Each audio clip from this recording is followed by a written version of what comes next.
Kabanata 12:21. Ang pagkakakilanlan ng Panginoon ng nakatatak na kaharian.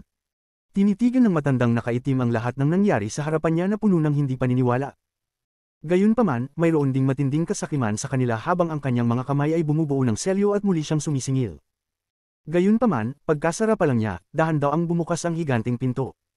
Sa sandaling ito ay bumukas, isang malakas na liwanag ang bumungad at bumalat sa matanda. Isang malungkot na sigaw ang umalingaw at napuno ng takot ang mga mata ng matanda. Hindi na siya umabant ngunit mabilis na umatras. Seal. Nabuhay kaya ang Panginoon ng Sealed Realm? Ang itim na usok ay nagmumula sa katawan ng matanda na parang sinusunog, na nagpapakita ng manipis na katawan sa ilalim ng kanyang damit. Ang kanyang katawan ay nagbuga ng maraming usok, na parabang kahit na isang taong kasing lakas niya ay matutunaw sa harap ng liwanag na ito. Bumukas ang pinto at kumalat ang isang aura na nakakagulat sa mundo. Ito ay kumalat sa kahabaan ng hangganan ng pagbuo ng Realm Ceiling. Malaking pagbabagong muli ang Realm Ceiling Formation pagkaalis ni Tuo Senador. Kahit na ang huling Formation Spirit na hindi pa nagpakita noon ay lumitaw. Ang huling Formation Spirit na ito ay isang Jade. Sa sandaling lumitaw ang Jade, hindi mabilang na mga ripples ang kumalat sa buong Realm Ceiling Formation at walang katapusang mga dagandong ang umalingaw. Sa sandaling ito, ang makapangyarihang mga tao ng Ancient Star System ay nakaramdam ng aura na nagpang-inig sa kanilang isipan.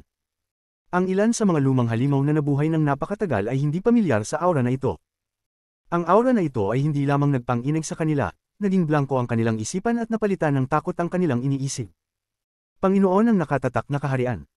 Kung ikukumpara sa Outer Realm, ang mga tao sa Sealed Realm ay walang gaanong epekto. Tanging ang pinakamakapangyarihang tao sa 4-star system ang nakadama nito. Sa God Sect, sa loob ng isang silid, nakaupo ang isang batang lalaki. Ang taong ito ay mukhang isang batang lalaki, ngunit ang kanyang buhok ay kulay abo. Umupo siya doon na parabang hindi siya gumagalaw ng hindi mabilang na taon. Gayunpaman, sa sandaling ito, nanginginig ang kanyang mga talukap at bigla niyang iminulat ang kanyang mga mata. Ang aura ni Master. Sa Rain Celestial Realm, si Qinglin ay tahimik na naglilinaw, sinusubukang bawiin ang kanyang kapangyarihan hanggat maaari.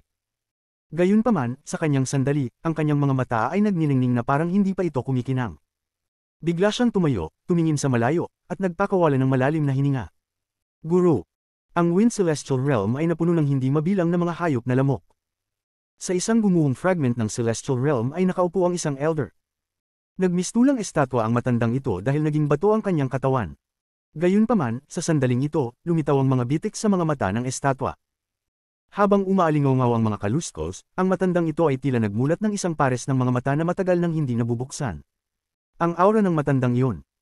Nagpakita ng kakaibang liwanag ang mga mata ng matanda nang hindi mabilang na alaala ang nagising mula sa kanilang pagkakatulog at pumupuno sa kanyang utak. Pagkaraan ng mahabang panahon, pumikit siya at muling naging estatwa. Sa sistema ng bituin sa ilalim ng Lightning Celestial Realm, isang babae ang nakatayo sa tuktok ng isang bundok sa isang cultivation planeta. Tumingin siya sa langit na may mga alaala at pagkalito sa kanyang mga mata. Hindi ko matindaan. Kaninong aura ito? Napakapamilyar. Sa sandaling ito, sa isang cultivation planeta sa star system sa ilalim ng Lightning Celestial Realm, mayroong isang kabataan na natutulog sa isang bundok. Nanginginig ang kanyang katawan habang nakatingala at nagsimula sa malayo. Pagkaraan ng mahabang panahon, napakamot siya ng ulo.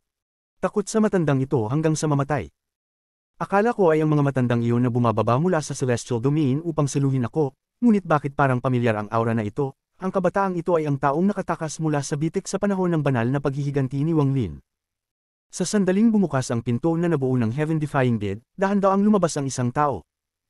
Ang matandang lalaki na umaatras at patuloy na nawawala sa liwanag mula sa pinto ay natakot, ngunit hindi nagtagal ay sumimangot siya.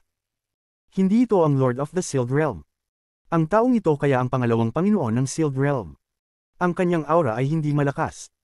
Ang aura na nagpaparamdam sa akin ng takot ay nasa pintuan sa likod ng taong ito. Ang taong lumabas sa pinto ay si Wang Lin. Wala sa kanya ang kanyang katawan. Isa lamang siyang pinagmulang kaluluwa. Nagningning ang mga mata ng matanda, pagkatapos ay itinikom niya ang kanyang mga ngipin at iwinagayway ang kanang kamay. Isang itim na fog ang lumitaw sa paligid niya at naunahan siya. Patayin ang taong ito at nakawin ng heaven-defying deed. Kung magagawa ko ito, hindi ko kailangang mag-alala tungkol sa soberano. Ang matandang ito ay napapaligiran na ngayon ng itim na fog. Nilabanan niya ang malakas na liwanag ng may lakas at nilapitan si Wang Lin, ngunit ang kanyang itim na fog ay nawawala. Isang itim na kuko ang umabot mula sa hamog at walang awang kumamo kay Wang Lin. Lumiwanag ang mga mata ni Wang Lin. Naramdaman niya ang pinanggagalingan ng enerhiya ng isang third-step cultivator na lumalapit sa kanya, ngunit siya ay lubos na kalmado. Malamig niyang tiningnan ang kuko na nakadikit sa kanya at humakbang pabalik sa pintuan ng Heaven-defying bead. Nang malapit na ang matanda, ang tarangkahan ng Heaven-defying bead ay naglabas ng malakas na liwanag. Kasabay nito, lumitaw ang isang higanteng braso sa labas ng gate at walang awang inabot ang matanda. Ang itim na fog sa paligid ng matanda ay sumabog sa isang surge ng source origin energy upang labanan ang malaking braso para magkaroon siya ng pagkakataon na patayin si Wang Lin. Gayunpaman, ang pagbagsak ng itim na fog ay hindi naging sanhi ng pagpos ng braso kahit kaunti. Agad itong lumapit sa matanda. Kahit anong pilit na umiwas ng matanda ay hindi niya naiwasan ang braso. Napatikip siya ng ngipin. Pagkatapos ay kinagat ng matanda ang dulo ng kanyang dila para maglabas ng dugo at dumami ang kanyang katawan sa tatlo. Dalawa sa kanila ang sumugod sa braso at ang isa sa kanila ay sumugod kay Wang Lin. Sa sandaling ito, nag-form ng kamao ang higanteng braso at dumobble ang bilis nito ng tanggayan ng dalawang clone ng matanda. Pagkatapos ay mabilis itong umatras at sinunggaban ng matandang naniningil kay Wang Lin, at walang awang pinisil nito. Kung narito ang aking orihinal na katawan, maaaring nagkaroon ako ng pagkakataon na lumaban, ngunit ngayon. Nagpakita ang matanda ng isang mapait na ngiti habang siya ay bumantong hininga bago nawala ang kanyang katawan. Mula sa simula hanggang sa wakas, si Wang Lin ay may walang malasakit na ekspresyon na hindi nagbabago. Matapos mawala ang matanda, muling kumislap ang gate sa likod ni Wang Lin at mabilis na lumiit. Ang pinto ay naging malabo at nawala pabalik sa Heaven-defying bead. Kinuha nito ang pinagmulang kaluluwa ni Wang Lin at umalis. Pagkatapos ay lumabas ito sa sistema ng bituin at nawala ng walang bakas. Ang Seven-Colored Realm ay naging madilim sa loob ng 100 taon. Sa araw na ito, isang maliwanag na liwanag ang lumitaw sa kalangitan sa itaas ng bundok sa pinakamalalim na bahagi ng Seven-Colored Realm. Sa sandaling binalot ng liwanag na ito ang Seven-Colored Realm, isang malabong ilusyon na may kalituhan sa kanyang mga mata ang lumitaw. Napabuntong hininga siya habang pinagmamasdan ang katawan na nababalot ng alikabok sa tuktok ng bundok. Ito ay tulad ng isang panaginip. Isang panaginip na tumagal ng maraming taon. Ang ilusyon ay bumulong habang ito ay unti-unting sumanib sa katawan sa bundok. Pagkaraan ng mahabang panahon, iminulat ni Wang Lin ang kanyang mga mata at umalingaw sa loob ng kanyang katawan ng mga papong sound. Agad na natangay ang alikabok. Matapos matulog ng 100 taon, muli siyang tumayo. Sa sandaling tumayo siya, kumalat mula sa kanyang katawan ang aura ng isang late-stage na Nirvana Cleanser Cultivator.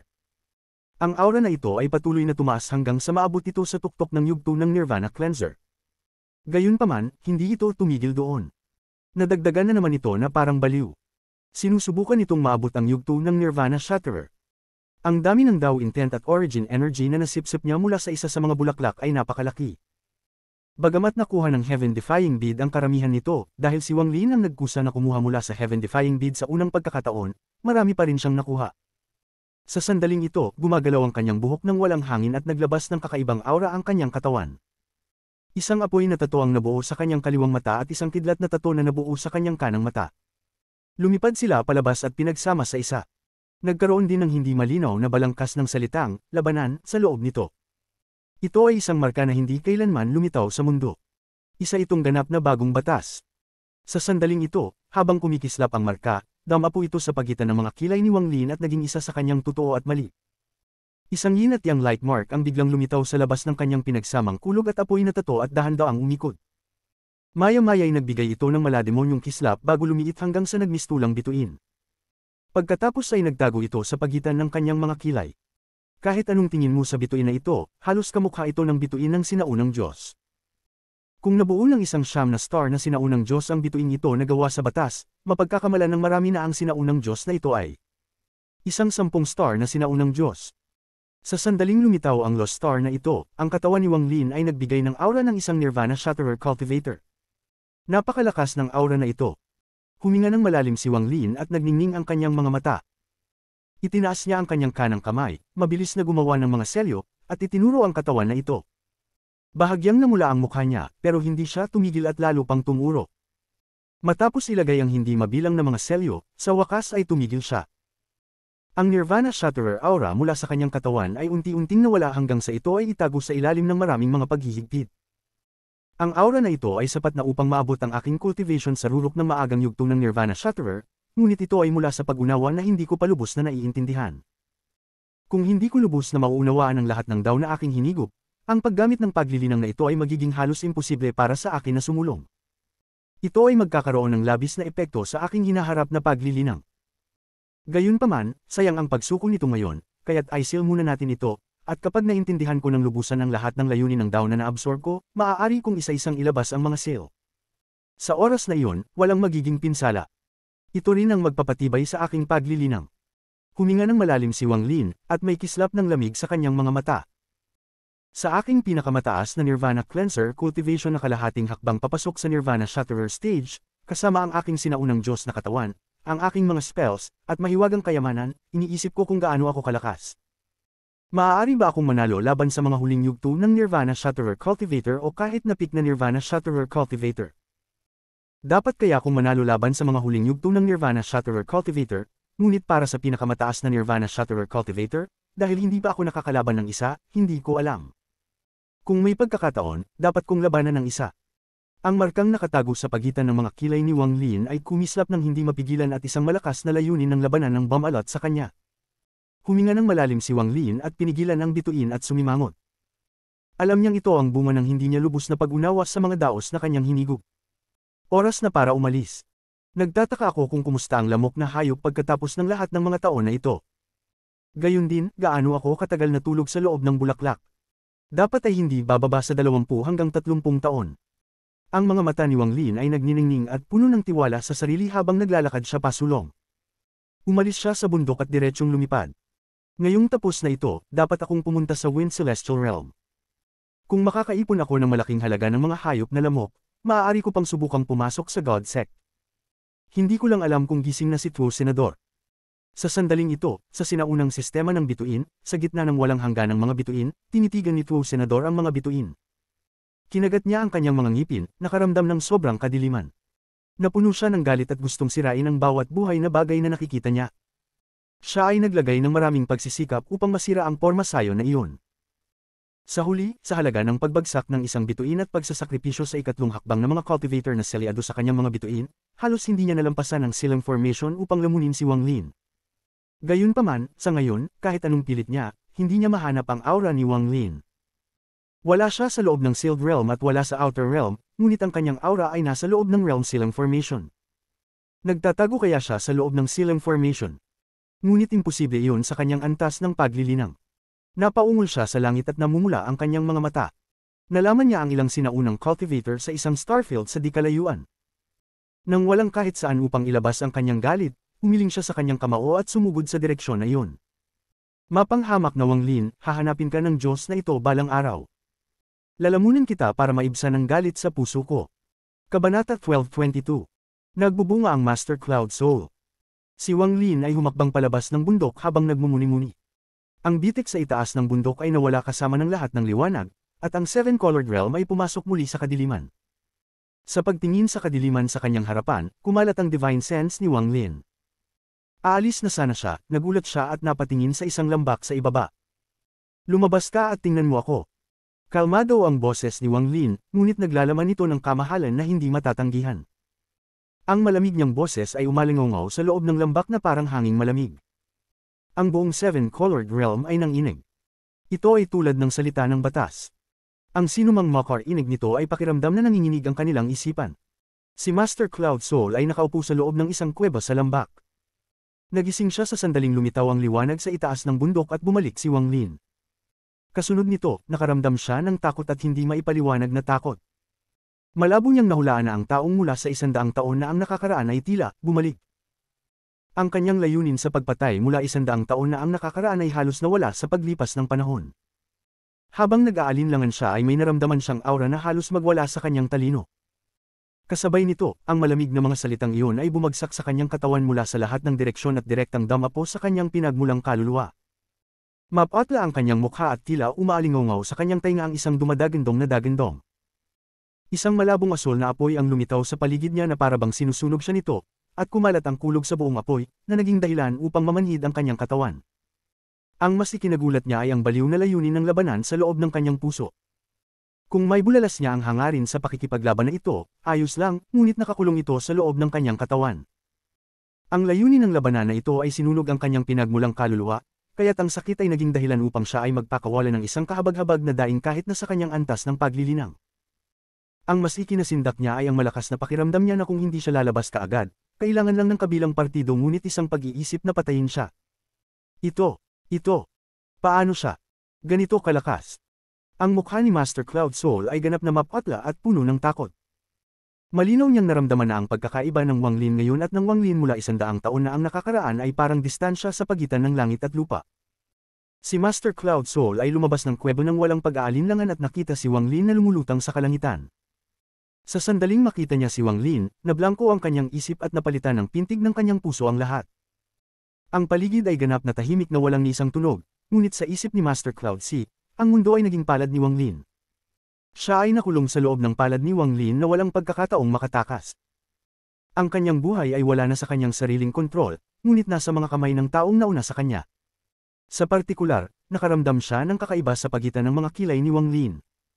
Bagamat wala doon, pakiramdam niya ay may mata na nakatitig sa kanya. Ang mata ay naglalaman ng batas na hindi niya maisip. Pakiramdam niya ay ang asul na apoy, kulog, at layunin ng labanan na maaaring gumuho sa kanyang pinagmulang kaluluwa ay nagmula sa ikatlong mata na iyon. Noong binaluktot ni Wang Lin ang kanyang paglipat, pinapakita siya sa isang lambak na puno ng mabangis na mga hayop, bagamat nakaramdam siya ng takot, ito ay hindi gaanong mahalaga kumpara sa sandaling ito. Sa kanyang pananaw, maaaring walisin ng aura ni Wang Lin ang buong Seven-Colored Realm, at para siyang langgam sa harap ni Wang Lin. Lalong lumakas ang pakiramdam na ito, na naging dahilan upang mas lalong pamatla ang mukha ni Master Cloud Soul. Malamig na tiningnan ni Wang Lin si Master Cloud Soul at itinaas ang kanyang kanang kamay. Itinuro niya ang kawalan at ang malamig niyang tingin ay bumangga kay Master Cloud Soul.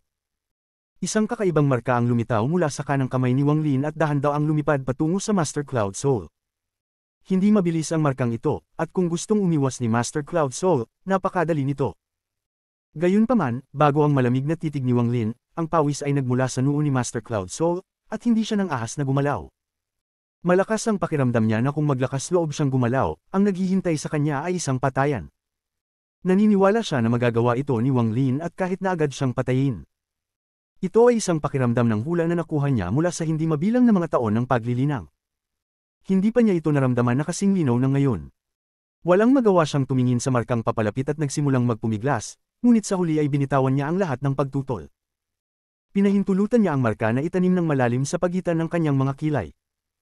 Sa sandaling lumapag ang marka, ang asul na apoy, kulog, at layunin ng labanan sa loob ng kanyang pinagmulang kaluluwa ay natipon sa pagitan ng kanyang mga kilay. Sumanib sila sa marka, at pagkatapos ng ilang beses na pagkislap, nawala ito. Si Master Cloud Soul ay lihim na nakahinga ng maluwag, pagkatapos ay naging napakagalang at bamulong, ang matandang alipin na ito ay bumabati kay Master. Sa kanyang antas ng paglilinang, natural niyang nakikita na ang marka ay hindi upang pumatay, ngunit upang kontrolin. Bagamat hindi ito tahasang sinabi ng kabilang partido, ipinakita ng mga aksyon ni Wang Lin ang kanyang layunin. Alinman sa mabuhay bilang alipin ni Wang Lin o mamatay. Ito talaga ang ideya ni Wang Lin. Kung hindi susuko si Master Cloud Soul, wala siyang balak na patayin siya. Inalis ni Wang Lin ang kanyang tingin kay Master Cloud Soul at mahinahong nagtanong, gaano katagal akong nakatulog? Si Master Cloud Soul ay nakaramdam ng pait sa kanyang puso, ngunit walang ayaw dito. Gayunpaman, may bakas ng pagkalito, lalo na nang isipin niya ang tungkol sa Wang Lin mula 100 taon na ang nakakaraan. Hindi niya maiwasang magpakawala ng buntong hininga. Nang marinig niya ang tanong, mabilis at magalang niyang sinagot, 79 na taon nang natutulog siguro. Ang ekspresyon ni Wang Lin ay neutral, ngunit ang kanyang puso ay nabigla. Tinitigan niya ang madilim na mundo sa kanyang harapan at tahimik na nagmuni-muni. Kaya, lumipas ang mahabang panahon na ito. Si Master Cloud Soul ay hindi nang ahas na gambole ng pagmumuni-muni ni Wang Lin. Tumingin lang siya kay Wang Lin na may komplikadong ekspresyon. Hindi niya akalain na ang taong tinitingnan niya ng may paghamak 100 taon na ang nakakaraan ay magiging kanyang Panginoon. Ilang sandali pa, nang inig ang katawan ni Wang Lin at lumipad siya sa malayo. Sumunod si Master Cloud Soul at bumantong hininga sa kanyang puso. Sa kasalukuyang antas ng cultivation ni Wang Lin, kumilos siya ng napakabilis at nakarating sa lambak ng Simamo. Dahil sa kalooban ni Wang Lin, ang lugar na ito ay naligtas ng ang apoy at kulog ay tumama sa Seven-Colored Realm. Ikinaway niya ang kanyang kanang kamay na naglakad si Wang Lin papunta sa lambak. Magalang na tumayo si Master Cloud Soul sa labas ng lambak. Kung wala ang utos ni Wang Lin, hindi siya maglalakas loob na pumasok kahit kalahating hakbang. Sa loob ng lambak, tiningnan ni Wang Lin ang pamilyar na eksena. Mabilis na lumipas ang 100 taon na ito kaya nahuli siyang hindi nakahanda, na nagparamdam sa kanya ng krisis. Dapat nakatakas na si True Senador. Lumiwanag ang mga mata ni Wang Lin at dumiretso siya sa unang kuweba. Lumawak ang kanyang divine sense at nakahinga siya ng maluwag. Sa loob ng hindi mabilang na mga paghihigpit sa unang kuweba, ang lahat ng mga kristal na pinagmulan ay naubos na at ang lahat ng mga kaluluwa ng hayop ay nawala. Ang hayop ng lamok ay nakahandusay sa lupa na may parang kakun na istruktura sa paligid nito. Ito ay lubhang mahina at tila walang lakas upang kumawala. Sa sandaling pumasok ang banal na sentido ni Wang Lin, agad na binuksan ng mahinang hayop ng lamok ang mga mata nito. May bakas ng pagkalito sa kanila, ngunit hindi nagtagal ay napuno sila ng kagalakan. Nagsimula itong magpumiglas, ngunit sa oras na ito, kulang pa rin ito ng sapat na mga kristal ng pinagmulan upang makumplito ang pagbabago nito, kaya hindi ito makalaya. Matapos itong makita ni Wang Lin, sumakit ang kanyang puso nang buksan niya ang kuweba at pumasok sa loob. Inabot ng kanyang kanang kamay ang walang laman at bumukas ang isang bitik sa storage space na ito. Lahat ng pinanggalingang kristal ay nilipad niya palabas. Sa sandaling lumitaw ang mga pinagmulang kristal na ito, naglabas sila ng siksik na pinagmulang enerhiya at lumipad patungo sa kakon. Sinimulan nilang sipsipin ang mga ito ng lamok na hayop upang maipagpatuloy nito ang pagbabagong anyo nito. Puntahan mo si Chen Tianjun dito. Dapat buhay pa siya. Ang divine sense na mensahe ni Wang Lin ay tumagos sa labas ng lambak at pumasok sa isip ni Master Cloud Soul. Magalang na kinilala ni Master Cloud Soul bago siya sumakay sa malayo. Si Chen Tianjun ay nakaupo sa loob ng parehong kuweba mula 100 taon na ang nakakaraan. Pakiramdam niya ay napakakomplikado ng kanyang isipan sa loob ng 100 taon na ito, at ang kanyang pag-asa na umalis ay tila nawala. Madalas siyang nakatitig sa madilim na mundong nasa harapan niya at iniisip ang kanyang buhay bago pumasok dito. Ang guro at ang aking mga kapwa-kapatid ay dapat nasa rank siyam na rehiyon sa larangan ng digmaan laban sa mabangis na mga hayop. Doon ako dapat naruroon. Hindi ako dapat narito. Ginugol niya ang huling 100 taon ng mag-isa sa madilim na mundong ito. Siya ay naging desperado, ngunit sa sandaling nagising si Wang Lin, ang maliwanag na liwanag na iyon na lumitaw sa kadiliman ay nagpang-inig kay Chen Tianjun. Gusto niyang umalis sa lugar na ito, gustong-gusto niyang umalis sa lugar na ito. Ang ganitong uri ng pagkabalisa ay sapat na upang masunog ang kanyang kaluluwa. Bigla siyang tumayo bago siya nagmamadaling lumabas at tumingin sa malayo, at nanginginig ang kanyang isip. Bumalik siya. Habang naghihintay siya ng may pinanibik, nakita kaagad ni Chen Tianjun ang sinag ng liwanag sa di-kalayuan. Nakita niya si Master Cloud Soul sa loob ng liwanag at agad na naramdaman ang pagtibok ng kanyang puso, at umatras siya ng ilang hakbang. Naging maingat siya. Ang Master Cloud Soul ay lumutang sa hangin at malamig na tumingin kay Chen Tianjun. Dahan-dahan niyang sinabi, kasamang Cultivator Chen, gusto kang makita ni Master. Please follow me. Guru. Nagulat si Chen Tianjun, at pagkatapos ng tahimik na pagmumuni-muni, tila may naalala siya. Huminga siya ng malalim at sinundan si Master Cloud Soul nang walang salita. Di nagtagal, dumating si Chen Tianjun sa lambak ng Sima Mo. Malinaw niyang naramdaman ang aura ni Wang Lin dito, at ang kanyang mga mata ay nagpahayag ng labis na kaligayahan. Kasamang Cultivator Chen, mangyaring pumasok, sabi ng boses ni Wang Lin mula sa loob ng lambak. Tuwang-tuwang pumasok si Chen Tianjun sa lambak. Agad niyang nakita ang figure ni Wang Lin sa labas ng isang kuweba.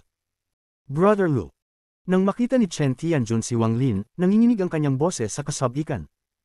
Matapos ang 100 taong paghihintay, dumating na rin ang araw.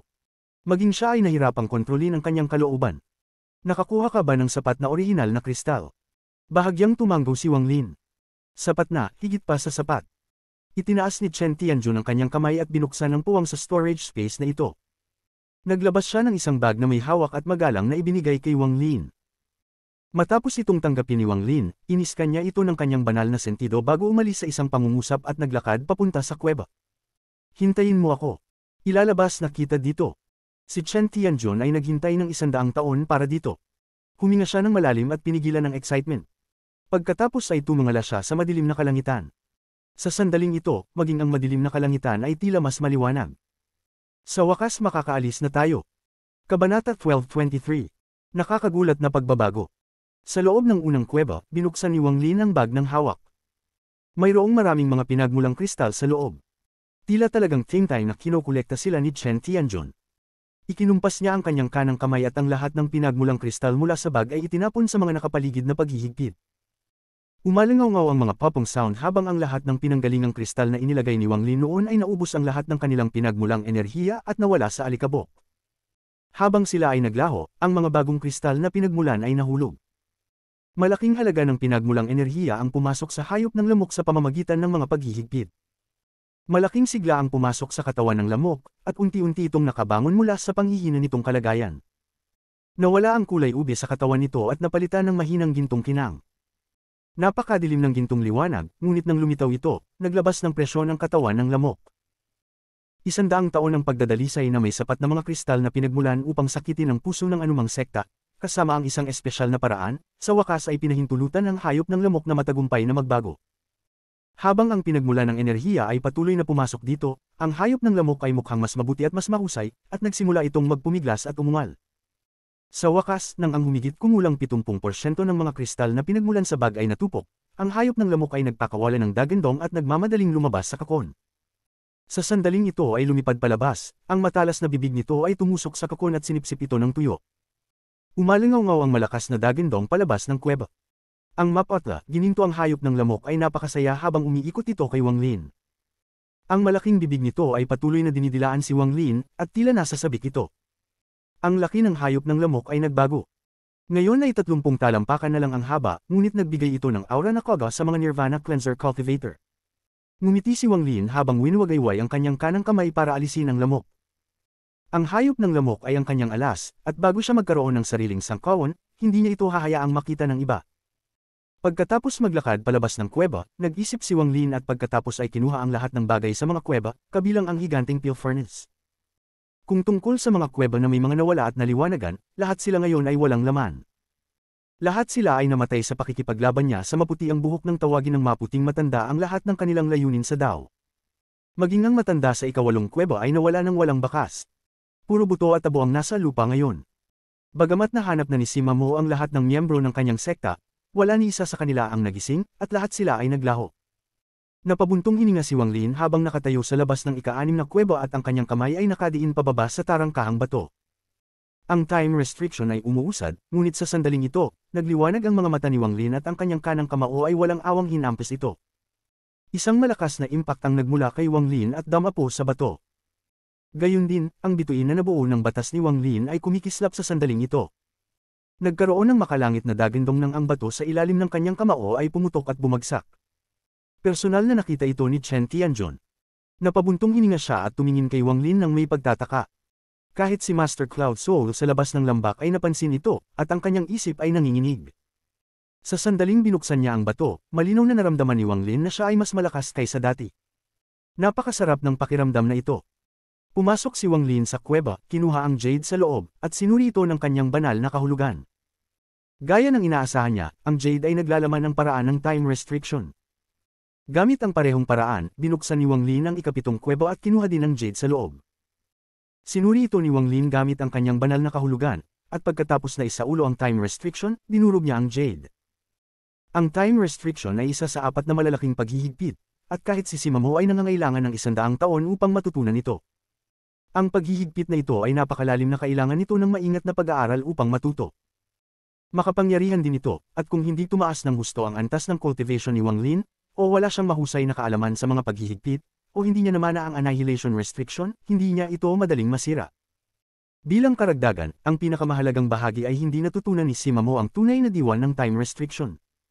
Kung tutusin, wala siyang sapat na oras at bahagya lamang itong natutunan. Hindi papayag si Wang Lin na matutunan ito ng iba mula sa Jade dahil sa kanyang kapabayaan. Sa makatuwid, sinira niya ang Jade upang siya lamang ang makabisado nito. Ang ika-9 na kuweba na ito ang may pinakamaraming paghihigpit at siya rin ang pinakamisteryoso sa lahat ng kuweba ni Sima Mo. Nakita ni Wang Lin ang 7 kulay na fog sa loob ngunit hindi niya makita sa loob ng fog. Pasulong, nakarating siya sa labas ng ika-9 na kuweba. Ipinatong niya ang kanang kamay sa bato at idiniin. Kumalat ang mga alon sa bato at dahan-dahan itong naging transparent. Ang mga mata ni Wang Lin ay parang kidlat nang tumingin siya sa loob ng kuweba at nakita ang 7 kulay na fog na tila umiral ng walang hanggan. Ang 7 kulay na liwanag ay tila tumagas mula sa yungib, na nagbibigay liwanag sa madilim na lambak na ito. Sa pagtingin sa 7 kulay na fog sa loob ng kuweba, malabo na nakita ni Wang Lin ang isang bagay. Sa gitna ng 7 kulay na fog ay isang balangkas.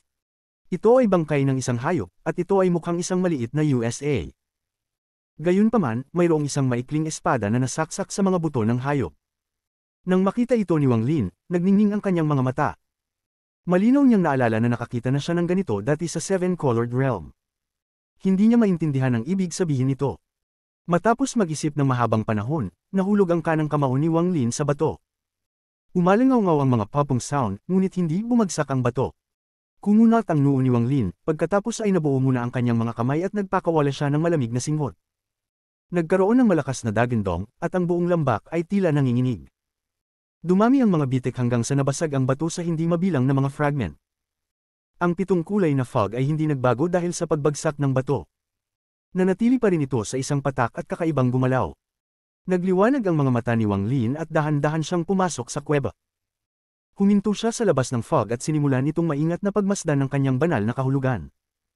Pagkaraan ng mahabang panahon, nagbago ang ekspresyon ni Wang Lin at nakakita siya ng ilang pahiwatig.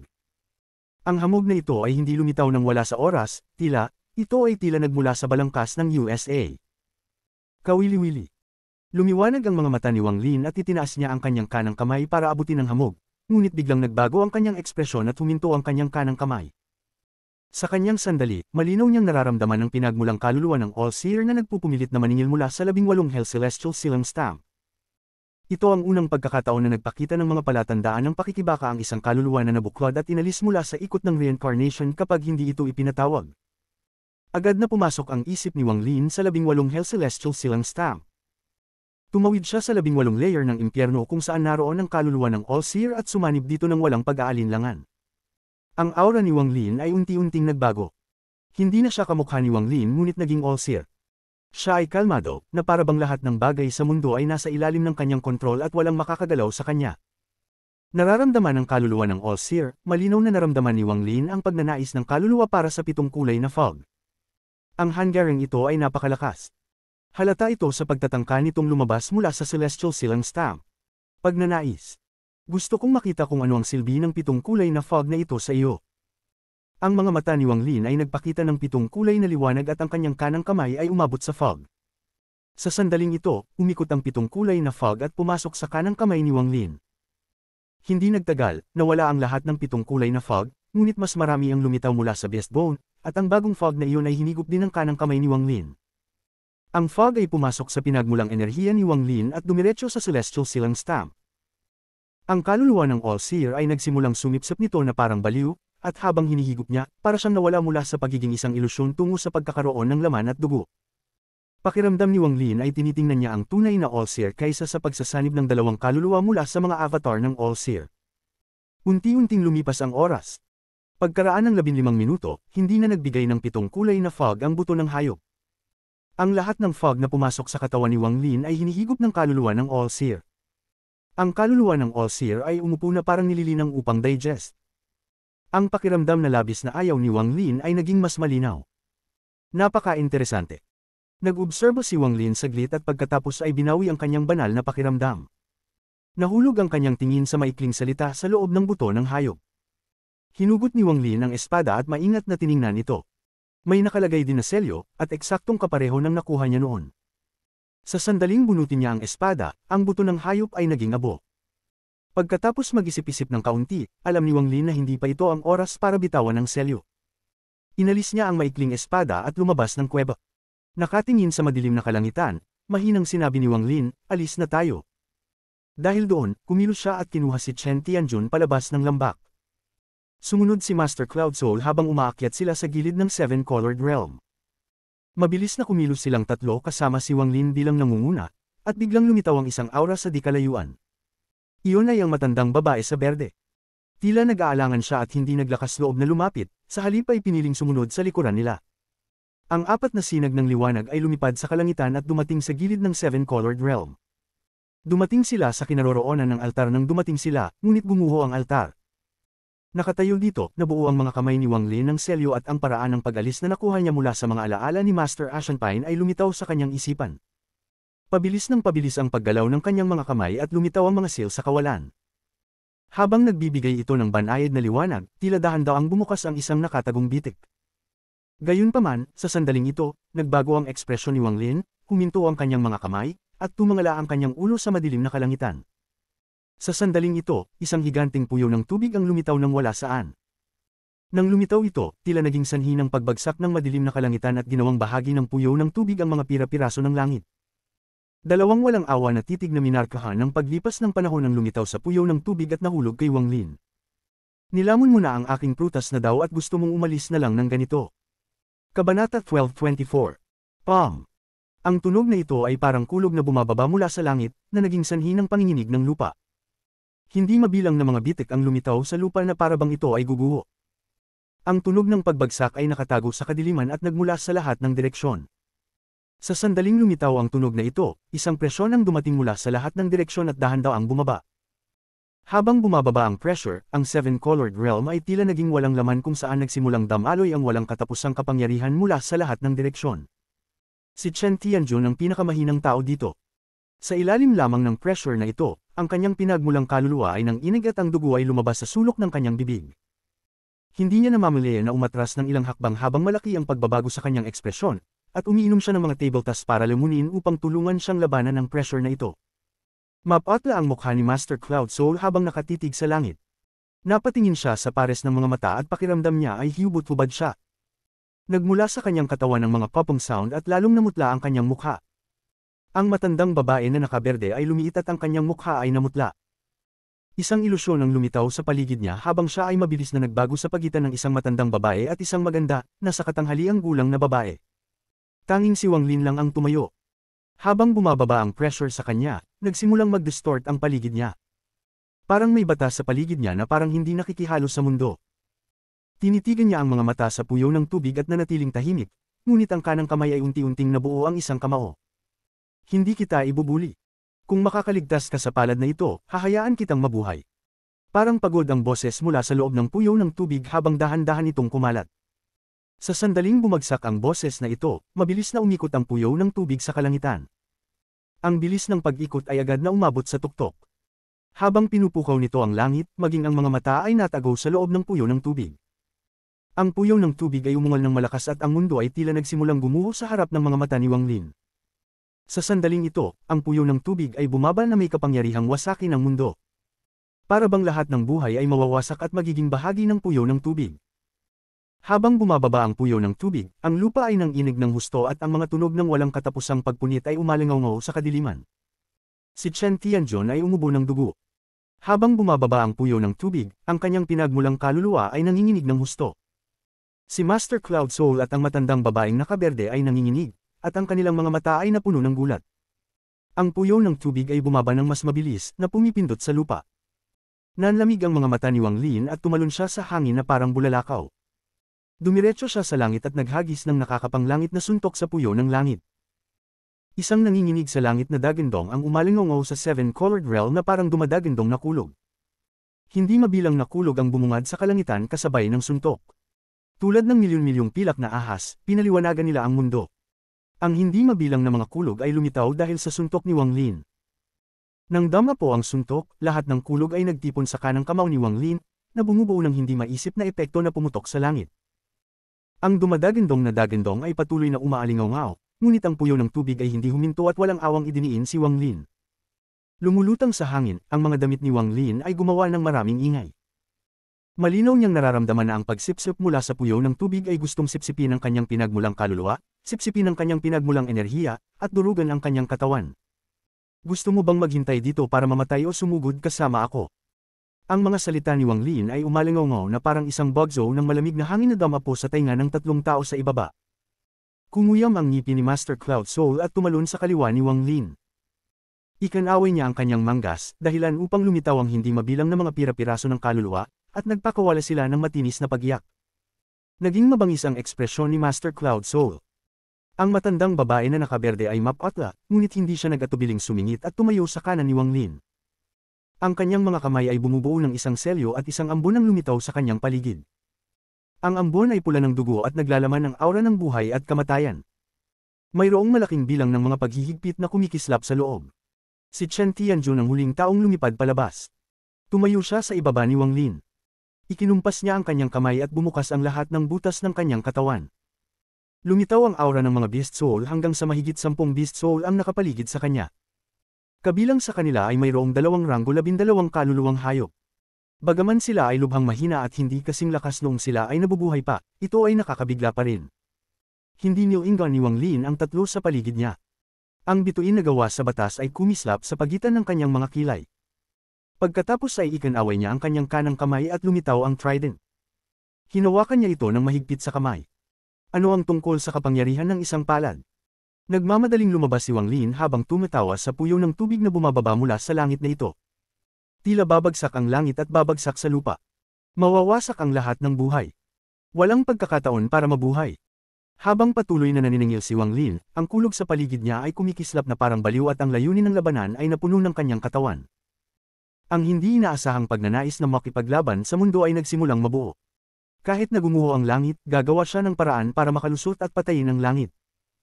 Sa ilalim ng layuning ito ng labanan, nagpakawala si Master Cloud Soul at nagsimulang magtipon ang mga pira-piraso ng kaluluwa sa paligid niya. Naglabas siya ng itim na awl at dumura dito na parang naglalabas ng selyo. Ang awl ay agad na naglabas ng isang sinaunang aura habang siya ay nagmamadaling lumabas pagkatapos ni Wang Lin patungo sa puyo ng tubig. Parang kumukulo ang dugo ni Master Cloud Soul. Kung siya ay maaaring singilin out, siya ay mabubuhay. Kung hindi, mamamatay siya.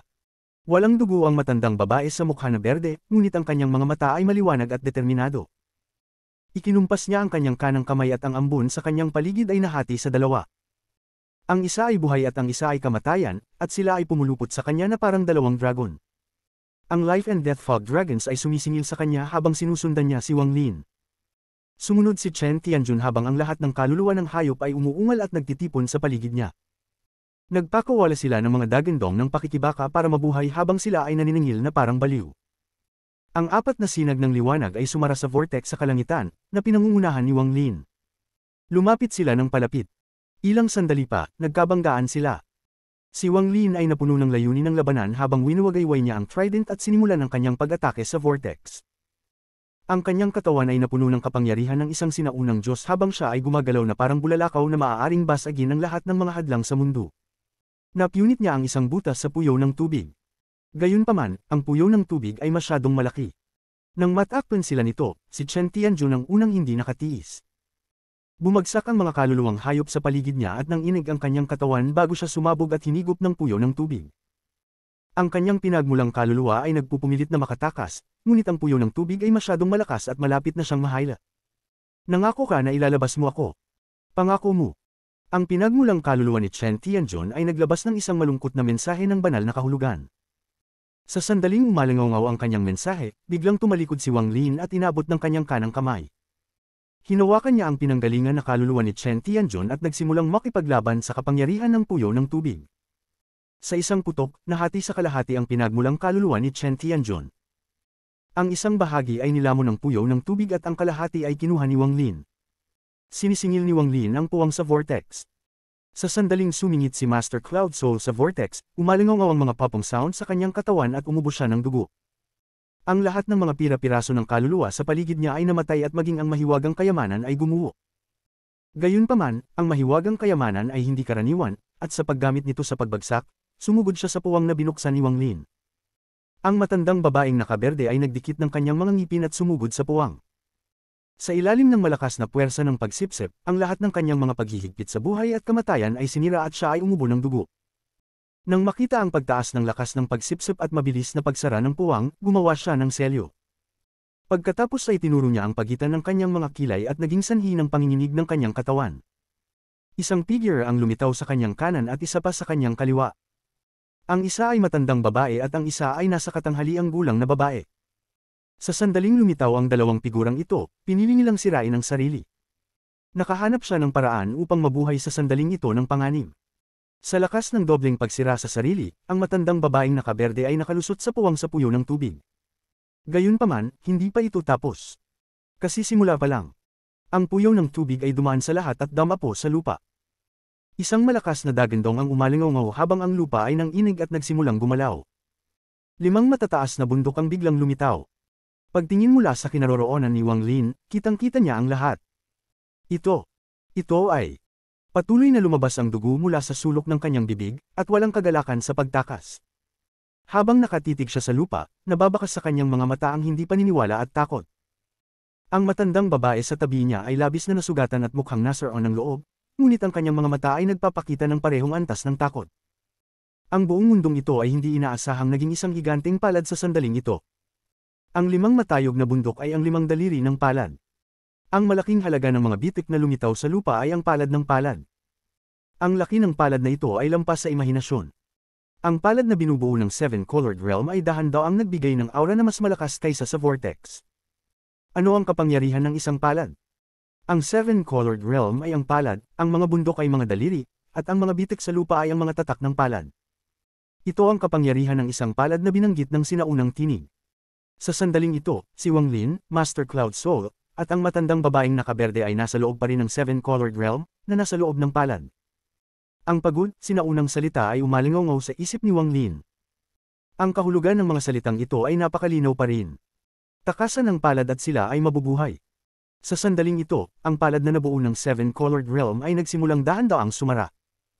Kumalat ang marilag na aura at umalingaw ang dumadagandong na dagandong sa pagsara ng mga daliri. Parang gustong durugan ng palad ang mga langgam sa gitna nito. Walang takot sa mga mata ni Wang Lin, at isang malakas na layunin ng labanan ang pumuno sa kanyang katawan at tila kumukulo ang kanyang dugo. Sa pagitan ng kanyang mga kilay, 6 na malabong bituin ng sinaunang Diyos ang mabilis na umikot, at sa gitna ay ang bituin na gawa sa batas ng kanyang nasasakupan. Sa isang sulyap, mukha siyang 7 star na sinaunang Diyos. Mag-away tayo. Hinawakan ni Wang Lin ang trident at winalis ito sa gilid ng kanyang katawan. Para siyang battle celestial habang nagmamadaling bumaba. Kabanata 12:25. Pagputol ng mga daliri. Habang nag-charge, nagningning ang singsing na nakuha ni Wang Lin mula kay Pangdekay at pinalibutan siya ng mga sinag ng liwanag. Mabilis na umikot ang liwanag, na bumubuo ng bagyo sa paligid ni Wang Lin. Sinira ni Wang Lin ang higanting palad na gawa sa Seven-Colored Realm. Medyo nag-alinlangan si Master Cloud Soul, pagkatapos ay kinagat niya ang kanyang mga ngipin at sinundan si Wang Lin. Para naman sa matandang babaeng naka-green, masyado siyang nasugatan. Walang pag-iisip, lumipad siya sa pagtatangkang iwasan ang palad. Dumagundong ang palad na nabuo ng buong Seven-Colored Realm habang nagsasara ang 5 daliri. Gusto nitong durugan ng tuluyan si Wang Lin. Ang eksenang ito ay nagulat sa mundo. Ang 5 daliri na nabuo ng mga bundok ay nagmula sa 5 direksyon at idiniin pababa. Ang buong kalangitan ay inookupahan ng mga bundok. Ito ay isang nakakagulat na sandali. Ang pinakamabilis ay ang pinky finger ng palad. Bago pa man ito makalapit ay may mga bug zone na ng hangin. Ang hangin ito ay napakalakas. Para bang guguho ang mundo sa ilalim nito at lahat ng buhay ay mamamatay. Sa hangin, ang matandang babae na malubhang nasugatan ay naging mapatla. Gayunpaman, pinilit niyang lumipad ng mas mataas sa pagtatangkang makatakas sa palad. Alam niya na ang target ng hindi maisip na palad na ito ay si Wang Lin. Hanggat namatay si Wang Lin, dapat itong huminahon. Sa puntong ito, hindi na siya naglakas loob na isipin ang pag-alis sa Seven-Colored Realm na ito. Ang tanging nasa isip niya ay ang mabuhay. Ano man ang mangyari, kailangan niyang mabuhay. Hanggat kaya kung tumagal hanggang sa mamatay ang taong nagngangalang Lu, kaya kung mabuhay. May bahid ng dugo ang berdeng damit ng matandang babae. Nagpumiglas siya sa hangin para lumipad ng mas mataas. Ang mga mata ni Wang Lin ay napuno ng hangarin sa pakikipaglaban nang makita niyang papalapit ang Pinky. Ang daliri ay walang kapantay na malaki at halos sakop ang kalahati ng kalangitan. Sa sandaling ito, yumuko ito patungo kay Wang Lin. Siguro kung ang taong ito ay ang soberano. Gusto niya akong makatakas, pero bakit ako tatakas at paano ako makakatakas? Baka, lumaban din ako. Natawa si Wang Lin habang umiikot ang bituin na gawa sa batas at ang kanyang kaliwang kamay ay nakaturo sa langit. Biglang napuno ng itim na hangin ang kalangitan. Ang itim na hangin na ito ay napakakapal, sapat na upang ganap na matakpan ang kalangitan. May 6 na dragon na umaatungal sa loob nito na agad na sinugod sa Pinky. Sa sandaling lumitaw ang 6 na itim na dragon, isang ikapitong itim na dragon ang lumitaw sa loob ng itim na hangin. Sa orihinal, sa antas ng cultivation ni Wang Lin, 6 ang kanyang limitasyon, ngunit sa bituin na gawa sa batas, nagawa niyang malagpasan ang limitasyon at tawagin ang ikapitong dragon. Ang 7 itim na dragon ay nagdala ng malamig na enerhiya na maaaring pumatay ng buhay patungo sa Pinky Finger. Kung ang Pinky Finger ay ang matayog na bundok, kung gayon ang 7 itim na dragon ay ang mga celestial na dragon na dudurog sa bundok pababa. Hindi sila susuko hanggang sa gumuho ang bundok. Isang dumadagandong na dagandong ang umalingaw sa buong mundo bilang isang malaking epekto na nakakalat na parang baliw. Hindi lamang hindi umatras si Wang Lin mula sa shockwave na ito, pumikit siya at itinuro ang kalangitan. Habang ang mga itim na dragon ay patuloy na bumagsak sa bundok at isa-isang bumagsak, isang malamig na enerhiya ang lumitaw. Naglalaman ito ng malagkit na pakiramdam, at sa isang iglap, hindi mabilang na mga kislap ng liwanag ang lumitaw. Pagkatapos ay agad na nabuo ang mga patak ng ulan. Sa sandaling lumitaw ang mga patak ng ulan, ang walang katapusang pinanggalingan na enerhiya ay nag-condense, nag-udyok sa hangin, at sumanib sa mga patak ng ulan. Isang matinding aura ang biglang bumalot sa lugar. Sa sandaling iwinagayway ni Wang Lin ang kanyang kaliwang kamay, ang mga patak ng ulan na ito ay bumaril na parang mga espada at umaagos patungo sa palad sa ibaba. Umalangaw-ngaw ang mga kaluskos nang lumitaw ang puting hamog na nagyelo sa ibabaw ng palad, at sa isang kisap mata, lumitaw ang yelo. Sa partikular, ang pinky finger ay tinamaan ng karamihan sa mga patak ng ulan. Nilampaso ito ng hamog na nagyelo at nabalot ito ng ins. Ang yelo ay hindi tumigil dito ngunit agad na bumukas. Ito ay hindi dahil sa kapangyarihan ng palad, ngunit ang kakayahan ng Summon the Rain. Bago tumaas ang antas ng cultivation ni Wang Lin, hindi sana nalilito ang pagbabagong ito. Gayunpaman, pagkatapos tumaas ang kanyang cultivation level, at sa pagpapasigla ng battle domain, naganap ang matinding pagbabagong ito sa Summon the Rain. Pagkatapos ng ulan ay yelo, at pagkatapos ng yelo ay gumuho. Ang kapangyarihan ng yelo ay magiging sanhi ng pagbagsak ng target, na lumilikha ng isang pag-atake na mas malakas kaysa sa yelo lamang. Umalingaw-ngaw sa buong Seven-Colored Realm ang mga tunog ng pagbagsak ng yelo. Ang palad na may 5 daliri ay nanginginig ngunit hindi huminto. Agad itong bumagsak. Kahit na ang pinky ay nanginginig lang ng kaunti, hindi alintana kung gaano ito inatake ng mga itim na dragon o pagbagsak ng yelo. Duguan ang mga mata ni Wang Lin. Pagkatapos gumamit ng Ice Collapse, hindi siya tumigil. Ikinumpas niya ang kanyang kaliwang kamay at ibinuka ang kanyang bibig. Lumipad ang Celestial Silang Stamp at maraming kaluluwang labanan ang lumitaw, ngunit hindi ang kaluluwa ng All-Seer. Ang iba ay sumunod kay Master Void at sumugod patungo sa pinky na may malungkot na iyak. Si Wang Lin ay lumalabas na. Pagkatapos niyang gumamit ng Magic Arsenal, ang kanyang kaliwang kamay ay nakasil habang nakaturo sa lupa at sumisigaw. Gumuho ang bundok. Nanginginig ang buong mundo nang nabuo ang 5 Mar-Angel na bulkan sa harap ni Wang Lin, ang apoy sa loob ng mga ito ay nagngangalit. Bagaman sila ay mga ilusyon, ang mga bundok ay patuloy na gumuho. Gayun din, sa sandaling ito, hindi mabilang na mga hibla ng enerhiya ng pagpatay ang umagos mula sa kanyang katawan. Ito ang lahat ng enerhiya ng pagpatay na kanyang naabsorb mula sa kulay abo na nakasuot na All-Seer. Ang enerhiya ng pagpatay ay naging pulang espada at bumaril patungo sa pinky na papalapit, kasama ang lahat ng iba pang spell niya. Ang lahat ng ito ay nangyari sa isang iglap. Lumitaw silang lahat habang nagsasara ang 5 daliri.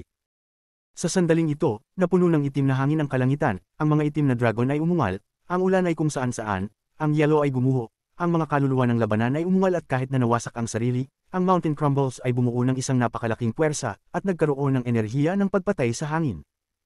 Ang lahat ng ito ay naging isang napakalakas na spell, at ito ay bumaril patungo sa pinky.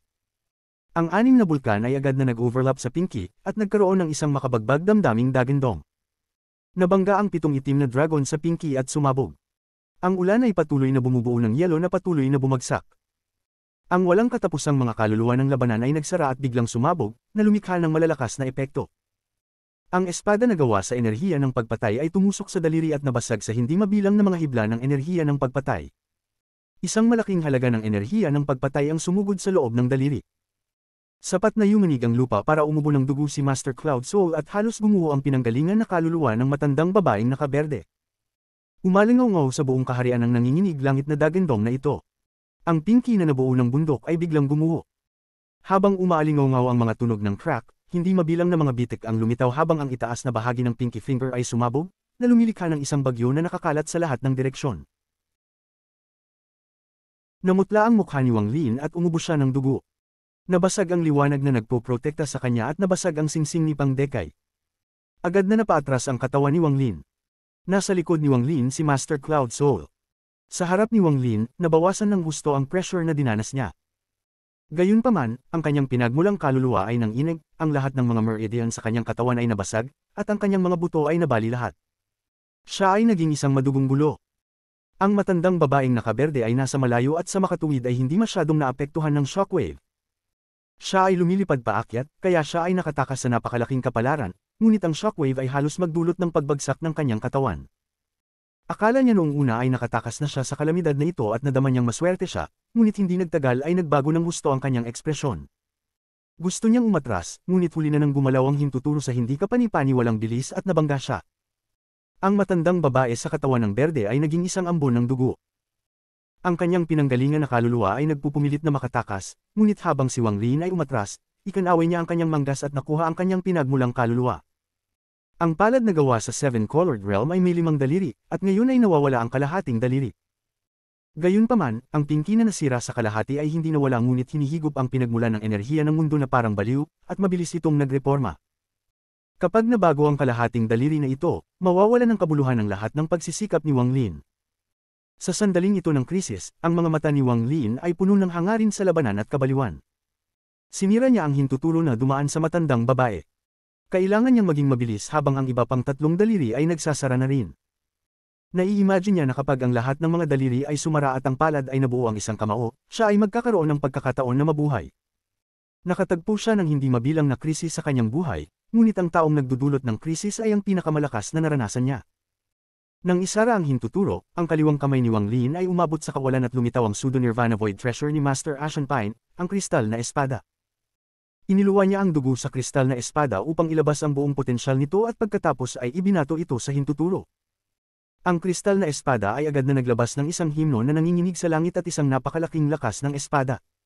Nababalot ito ng sword energy habang bumaril patungo sa hintuturo. Ang pseudo-Nirvana Void na kayamanan ay napakabihirang sa Sealed Realm. Ito ay mga kayamanan na may malaking kapangyarihan. Sa sandaling ito, ang espada ay naglabas ng kapangyarihan upang putulin ang langit at agad na bumangga sa hintuturo. Umalingaw-ngaw ang isang dumadagindong na dagindong. Bago ang dagindong na ito, tila kulang ang dagindong ni Wang Lin, ngunit naging sanhi ito ng mas malakas na pag-atake ng kristal na espada. Tibak, basagin. Sa sandaling magsalita si Wang Lin, ang kristal na espada ay biglang bumagsak, na bumubuo ng hindi maisip na shockwave na naging sanhi ng pagpos ng hintuturo. Wala na siyang panahon para maramdaman ang sakit sa kanyang puso nang kumaway ang kanyang kaliwang kamay sa labas ng kanyang storage space at isang kayamanan ang lumipad palabas. Ang parehong pseudo-Nirvana Void Aura ay kumalat. May isa pang pseudo-Nirvana Void Treasure sa loob ng storage space ni Master Ashen Pine, ito ay isang asul na battle axe. Ang palakol na ito ay pinadalisay ng ilang hindi kilalang pamamaraan at may malaking halaga ng mga selyo dito. Kabanata 12:26. Ikaw ba ang soberano? Ngayon ay kinuha ito ni Wang Lin at tinabyunan ng dugo bago ito bumaril bilang sinag ng berdeng ilaw sa hintuturo. Ang hintuturo ay mas malakas kaysa sa pinky. Ang kristal na espada ay gumuho sa sandaling ito ay nakipag-ugnayan at lumikha ng isang malakas na shockwave sa kalangitan. Gayunpaman, naging sanhi lamang ito ng paghinto ng daliri sa isang sandali at hindi pumutok. Gayunpaman, sa sandaling ito ay huminto, ang berdeng ilaw ay sumara at ang palakol ay dumaan, nadama po sa daliri. Sa ilalim ng kontrol ni Wang Lin, ang battle axe ay naglabas ng mapanirang aura. Umalingaw-ngaw ang mga popong sound habang ang lahat ng seal sa palakol ay inilabas at ang mapangwasak na aura nito ay pinakawalan. Muling umalingaw-ngaw sa buong mundo ang mga dumadagindong na dagindong. Sa labanang ito, ginamit ni Wang Lin ang halos lahat ng kanyang spell at 2 pseudo-Nirvana Void Treasures. Lalong umalingaw-ngaw ang mga dagindong at mas malakas ang impact kaysa noong bumagsak ang pinky finger na nakakalat. Hindi na nakayanin ng katawan ni Master Cloud Soul at sumabog. Ang kanyang pinagmulang kaluluwa ay lumipad palabas, mukhang miserable, nalilito, at malungkot. Ang hintuturo sa gitna ng impact ay hindi pa rin bumagsak, ngunit mayroong hindi mabilang na mga bitik dito ang daliri ay walang awang diniin si Wang Lin. Sa sandaling ito, ang langit ay tila napalitan ng hintuturo. Nang makita ang pagsara ng hintuturo, nagpakawala si Wang Lin at mas lumakas ang kabaliwan sa kanyang mga mata. Nagkaroon ng kislap ng liwanag at lumitaw ang sinaunang God Furnace. Ang sinaunang God Furnace ay isa sa 2 sinaunang kayamanan ng Diyos na tinataglay niya. Ito ay isang kayamanan na personal na pinino ni 2C. Para kay Wang Lin, ito ay isang bagay na hindi niya ganap na makontrol at mas malalim kaysa sa hitsura nito. Gayunpaman, sa sandaling ito ng buhay at kamatayan, si Wang Lin ay puspusan. Kung ako ay mamatay, ano ang silbi ng isang kayamanan? Hindi ako naniniwalang hindi ko mabali ang hintuturo na iyon. Habang umuungal si Wang Lin, ang sinaunang God Furnace ay tila naging solid sa paligid niya at bumangga sa hintuturo. Nagkaroon ng dumadagandong na putok at naramdaman ni Wang Lin na siya ay tinamaan ng isang cultivation planeta. Siya ay umubo ng dugo, ang kanyang mukha ay namutla, at siya ay malubhang nasugatan. Ang sinaunang God Furnace ay nanginginig ng husto habang ito ay itinulak sa lupa kasama ng katawan ni Wang Lin. Ay collapse mo ako. Biglang huminto ang katawan ni Wang Lin at pinigilan niya ang sarili na mas lalo pang lumubog. Pinalitan din ng 3 pang daliri ang langit at parang baliw na bumaba. Ang ekspresyon ni Wang Lin ay mabangis, na nagpapakita ng kabaliwan kasama ng isang kalooban na lumalaban sa langit. Namuhay siya ng may panganib, at habang nagiging mapanganib ito, lalo siyang naging hindi sumusuko. Parehong sa buhay at kamatayan, siya ay magiging isang bayani. Sa sandaling sinabi ni Wang Lin na, gumuho, ang sinaunang God Furnace ay nagpakawala ng dumadagandong na dagandong. Habang umiikot ito, isang aura na nanginginig sa langit ang lumabas at bumuo ng isang bagyo. Ang sinaunang God Furnace ay gumuho sa loob ng bagyo at sinisingil sa hintuturo. Ang dumadagandong na dagandong ay naging sanhi ng panginginig ng pinanggalingan na kaluluwa ni Wang Lin, at ang kanyang isip ay nagkaroon ng kaunting pinsala. Biglang bumagsak ang makapangyarihang hintuturo. Ito ay hindi tulad ng Pinky Finger na kalahating gumuho, ngunit ganap na gumuho sa mga durog na bato. Ang isip ni Wang Lin ay mahina, ngunit ang kanyang layunin sa pakikipaglaban ay naging mas matindi.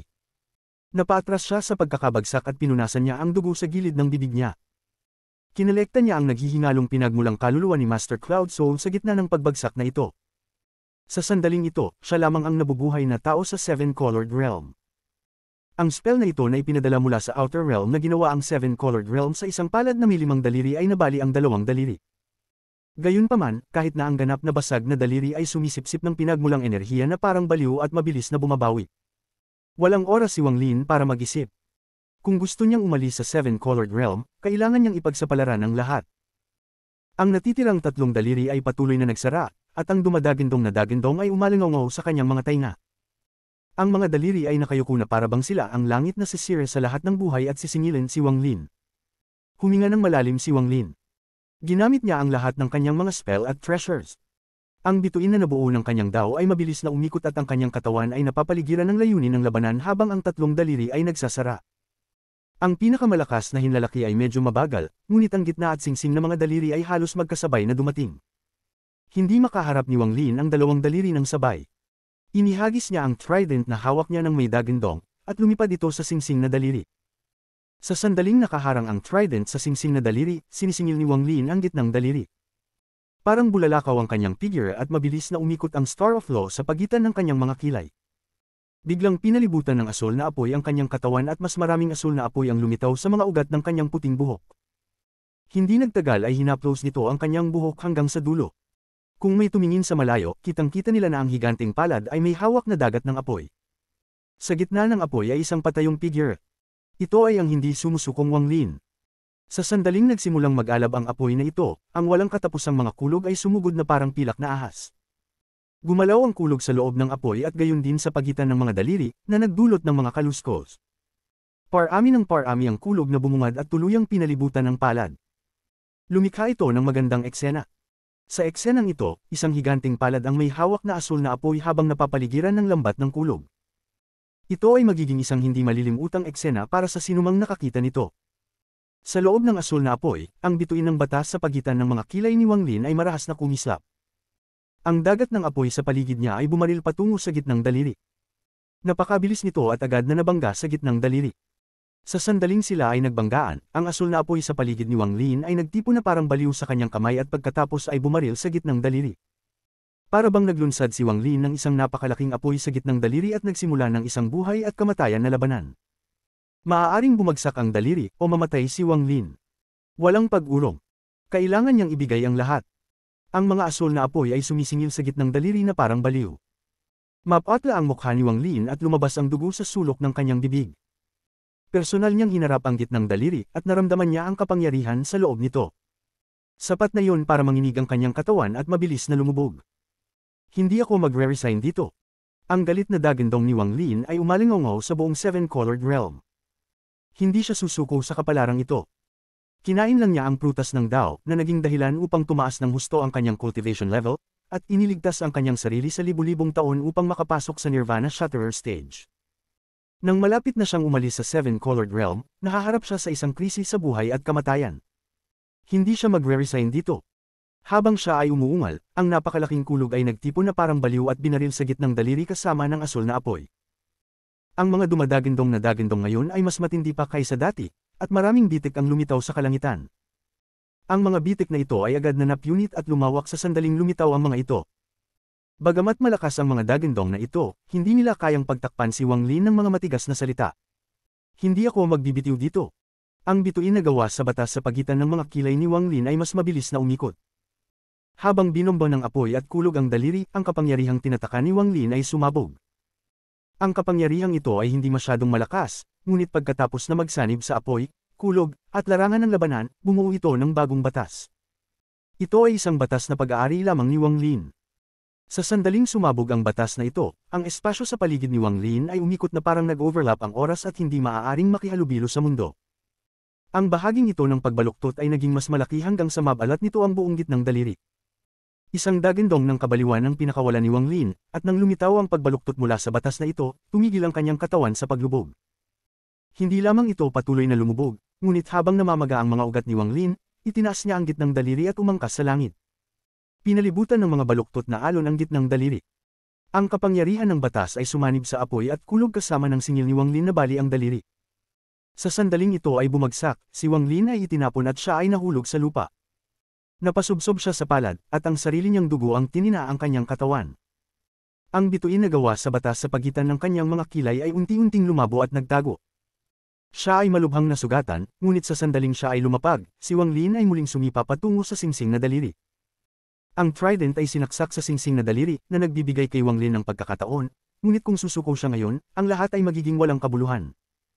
Mayroon lamang isang nakaraang okasyon kung saan si Wang Lin ay napaka-desperado. Ang unang pagkakataon ay ang kanyang pakikipaglaban sa All-Seer sa Demon Spirit Land. Ito ang kanyang pangalawang pagkakataon sa kanyang halos 2,000 taon ng paglilinang. Isang trahedyang aura ang nagmula sa katawan ni Wang Lin. Ang kanyang mukha ay walang dugo, at habang siya ay malubhang nasugatan, ang kanyang layunin sa pakikipaglaban ay hindi hamina. Sa halip, tila mas mabangis pa. Ang ilang mga tao ay ipinanganak para sa labanan, ipinanganak para sa pagpatay, ipinanganak upang lumaban sa langit. Si Wang Lin ang ganitong uri ng tao. Pagkatapos niyang makisa sa battle domain ni Zhong Xingye, mas naging ganito si Wang Lin. Ang buhay ay mahalaga at dapat pahalagahan, ngunit hindi ako natatakot sa kamatayan. Gayunpaman, kailangan kong mamatay ng may dignidad at pagpapahalaga sa sarili. Si Wang Lin ay nagpakawala ng isang nakakabasag na tawa na makakatakot pa sa mga multo. Kahit na ang mahiwagang pag-iral na ito na nanatiling hindi nababagabag sa hindi mabilang na mga taon ay bahagyang naantig. Kung makakaligtas ka sa kapangyarihan ng palad, hindi kita papatayin. Isang pagod na boses ang umalingaw sa buong mundo. Ikaw ba ang soberano ng Outer Realm? Lumipad sa ere si Wang Lin at sinuntok ang singsing na daliri. Ang matandang ito mula sa High Ancient Blue Silk Clan, Blue Dream Dao Master. Kabanata 1227. Ang pagpapala mula 100 taon nakaraan.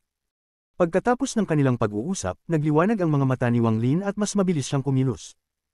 Ang anim na sinaunang Diyos na bituin sa pagitan ng kanyang mga kilay ay mabilis na umikot at napuno ng sinaunang Diyos na enerhiya ang kanyang katawan. Agad na lumaki ang kanyang katawan bilang isang sinaunang Diyos na libu-libong talampakan ng taas. Nagpakawala si Wang Lin ng dagindong sa langit at winigiwi muna ang kanyang malaking. Sa pagsara ng singsing na daliri, hinawakan niya ang trident at winalis ang ring finger. Ang katawan ni Wang Lin ay nanginginig ng husto. Kahit na ang kanyang sinaunang Diyos na katawan, pakiramdam niya ay guguho ang kanyang katawan. Hiniram niya ang puwersang ito at inilabas ang trident. Nanginginig ang singsing na daliri sa sipa ni Wang Lin. Gayunpaman, hindi ito tumigil sa pagsingil kay Wang Lin. Umalingaw-ngaw ang mga dumadagindong na dagindong at si Wang Lin ay may mabangis na ekspresyon. Nagamit na niya ang kanyang mga spells, treasures, at law, ngunit nasa loob pa rin siya ng palad. Parang kahit anong pilit niya, hindi niya matakasan ang palad ni Blue Dream Dao Master. Gayunpaman, hindi ito sapat para sumuko siya. Ang mga mata ni Wang Lin ay puno ng kabaliwan. Habang bumababa ang daliri ng singsing, si Wang Lin ay umatake at inatake ito na parang baliw. Ang kapangyarihan ng sinaunang Diyos ay nakapaloob sa bawat isa sa kanyang mga pag-atake. Kahit na ang isang cultivation planeta ay gumuho mula sa pambobomba na ito, ngunit ang singsing na daliri ay patuloy na bumababa. Parang gusto nitong durugin si Wang Lin hanggang mamatay. Walang tigil na umalingaw ang dumadagindong na dagindong at umungol si Wang Lin. Siya ay isang sinaunang Diyos, ngunit sa ilalim ng daliring ito, naramdaman niya ang isang hindi pa nagagawang pag-urong.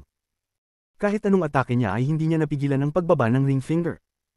Kahit na ang pinakamalakas na daliri, ang hinlalaki, ay dahan-daang bumababa. Ang lalong nagpait kay Wang Lin ay ang 3 putol na daliri ay sumisipsip ng pinagmulang enerhiya na parang baliw at mabilis na bumabawi. Tila hindi magtatagal at muling lumitaw ang 3 daliri na ibinuhos niya ang lahat ng kanyang pagsisikap para mabali. Maaaring maging libingan ko ang 7-colored realm na ito. Ayaw kong sumuko. Namumula ang mga mata ni Wang Lin na parang multo habang patuloy niyang binobomba ang daliri.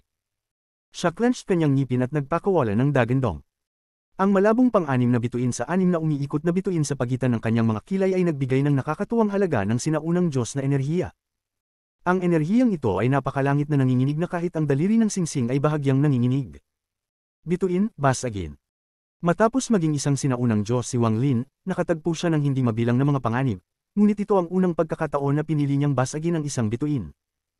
Habang umuungol, biglang bumagsak ang ika-6 na bituin sa pagitan ng kanyang mga kilay. Ang kapangyarihan ng nabasag na bituin ay naging bagyo at hinihigop ni Wang Lin na parang baliw. Ang enerhiya ng sinaunang Diyos ay damaloy sa kanyang katawan, na naging dahilan upang lumaki ang kanyang katawan. Hindi nagtagal, lumitaw sa loob ng palad ang isang higanting may taas na 20,000 talampakan. Nang hihiram sa nabasag na bituin, ang katawan ng sinaunang Diyos ni Wang Lin ay umabot sa antas ng isang 7-star Royal Ancient God. Nagpakawala ng dagandong si Wang Lin habang nagmamadaling pasulong. Pati ang lupa ay nanginig. Isang nakakabaliw na aura ang nakapalibot kay Wang Lin habang sinisingil niya ang singsing na daliri. Nakahanda na siyang basagin ang 5 sunod-sunod na bituin. Ang labanan ngayon ang magiging pinakamahirap na labanan sa kanyang buhay. Sa labanang ito, ang kanyang katawan ay babagsak, ang kanyang pinagmulang kaluluwa ay mawawala, at ang kanyang dao ay ganap na magkakalat. Ang kanyang halos 2,000 taon ng cultivator ay mawawala. Magkakaroon ng libu-libong tao sa mundo ng paglilinang na pinangalanang Wang Lin, ngunit wala sa kanila ang magiging siya.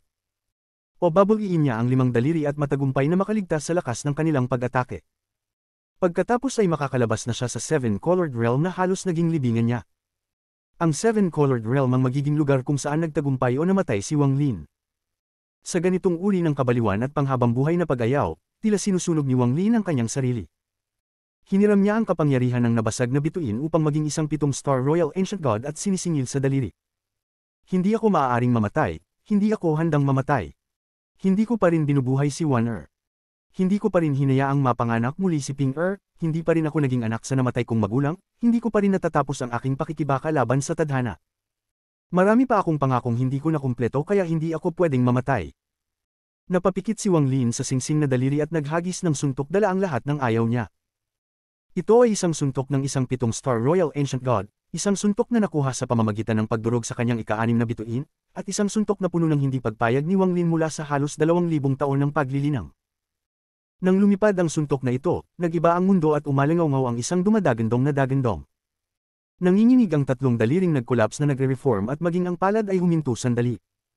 Parang huminto ang buong mundo sa sandaling ito. Agad na dama po ang kamao ni Wang Lin sa ring finger. Pumasok sa singsing na daliri ang kapangyarihan ng nabasag na bituin na ipinalit sa suntok na ito. Agad na lumiit ang katawan ni Wang Lin mula 10,000 talampakan hanggang 10,000 talampakan lamang ang taas. Gayunpaman, habang siya ay lumiit, nagpadala siya ng isang suntok na katumbas ng isang todo atake ng isang 7-star Royal Ancient God. Ay collapse mo ako. Ang dagandong ni Wang Lin ay mas malakas kaysa sa pagbagsak ng singsing na daliri. Sa sandaling ito, ang singsing na daliri ay nanginginig ng husto at hindi mabilang na mga bitik ang lumitaw kung saan dumaong ang suntok ni Wang Lin. Biglang bumagsak ang daliri. Ang katawan ni Wang Lin ay ganap na nanghihina at ang dugo ay lumalabas sa sulok ng kanyang bibig. Isang malungkot na ngiti ang pinakawalan niya at napaatras ito sa pagbagsak ng daliri. Sa sandaling ito, dumating ang pinakamakapangyarihang daliri, ang hinlalaki, na may hahambing sa nakaraang 4 na daliri. Kung ang isang tao ay bumubuo ng isang kamao, ang pinky at hintuturo ay unang magsasara, kasunod ang gitnang daliri at singsing na daliri. Ang huli ay ang hinlalaki, at ang kapangyarihan ng hinlalaki ay napakalakas. Kapag pinindot nito, maaari itong maging sanhi ng ganap na pagkabasag ng anumang nasa loob ng gitna ng palad. Alam ni Wang Lin na kahit basagin niya ang lahat ng natitirang bituin, hindi niya matatakasan ang pinakamalakas na suntok na ito. Gayunpaman, tumanggi siyang maupo lang doon at madudurog. Ako ay isang bayani sa buhay at kamatayan.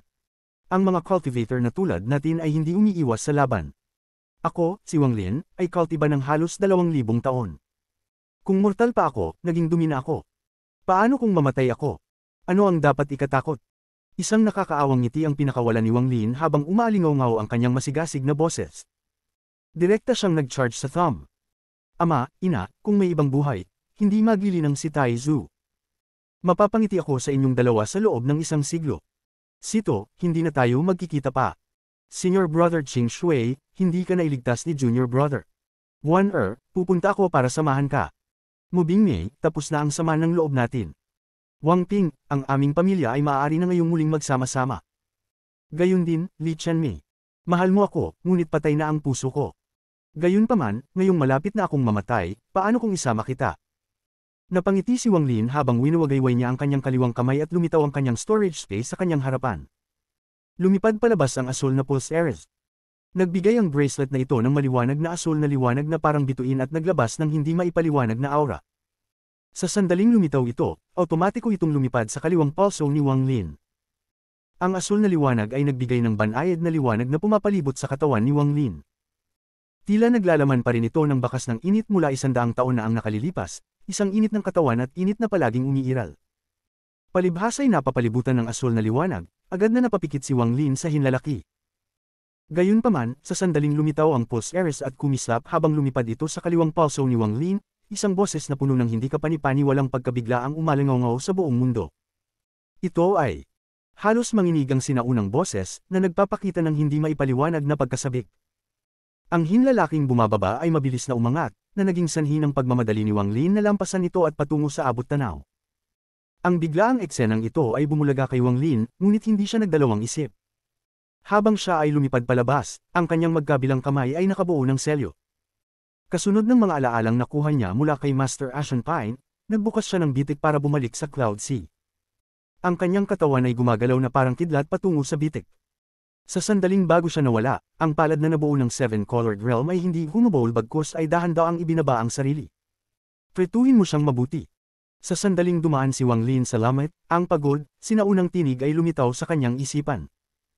Ang boses ay tila mas pagod at naglalaman ng isang pahiwatig ng komplikadong damdamin. Pagkaalis ni Wang Lin, ang palad na nabuo ng Seven-Colored Realm ay unti-unting bumagsak na parang ang spell na ginamit upang mabuo ito ay unti-unting umaalis. Unti-unting nawala ang sinaunang boses. Sa sandaling ito, sa loob ng Ancient Star System, mayroong isang pamilya na pinangalan ng Blue Silk Clan. Sinakop ng clan na ito ang isang walang hangganang domain ng bituin. Sa domain ng bituin na ito, mayroong isang planetang mukhang ordinaryong may isang bundok na nababalot ng asul na liwanag. Tinawag ito ng mga lokal na mortal na Blue Mountain. May isang simpleng cottage sa tuktok ng bundok na marahang umiindayog sa simoy ng bundok. Itinulak ang pinto ng cottage at lumabas ang isang mukhang pagod na medyo may edad na. Tumingala siya sa langit at nanlabo ang kanyang paningin na parang may luhang lumalabas. Ang kanyang buhok ay asol. Tumingin siya sa langit at napuno ng kalungkutan. Kung sino mang residente ng Ancient Star System ang makakita nito, magugulat sila. Ang isa sa 5 master ng Ancient Star System, ang Blue Dream Daw Master, ay maaaring magkaroon ng sandali kung saan hindi niya makontrol ang kanyang emosyon. Ang Blue Dream Daw Master ay isang alamat sa Ancient Star System. Ang Blue Silk Clan ay isang maliit na pamilya, ngunit dahil sa taong ito, na tumawid sa Ancient Star System, ang Blue Silk Clan ay naging isang higanteng clan walang nang ahas na pukawin. Meng-Er, ang aming anak na babae ay isinilang na muli. Nasa kanya ang iyong Pulse Ares bago siya pumasok sa Reincarnation Cycle, at ito ay may basbas ng iyong Cloud Dream Clan na namana niya sa iyo. Kung hindi niya ito personal na ibinigay, kahit na may iba pang tumanggap ng bracelet, hindi lalabas ang kanyang basbas, bulong ng lalaki sa sarili na puno ng pag-aalala. Pagkaraan ng mahabang panahon, lumitaw ang mga ripples at nasira. Isang matandang nakaputi ang lumitaw. Sa sandaling lumitaw siya, agad siyang naging magalang. Daw Master, Teacher, nang magsimulang magsalita ang matanda, hindi man lang tumingin ang nasa katanghaliang gulang sa matanda at pinutol ito ng isang salita. Scram!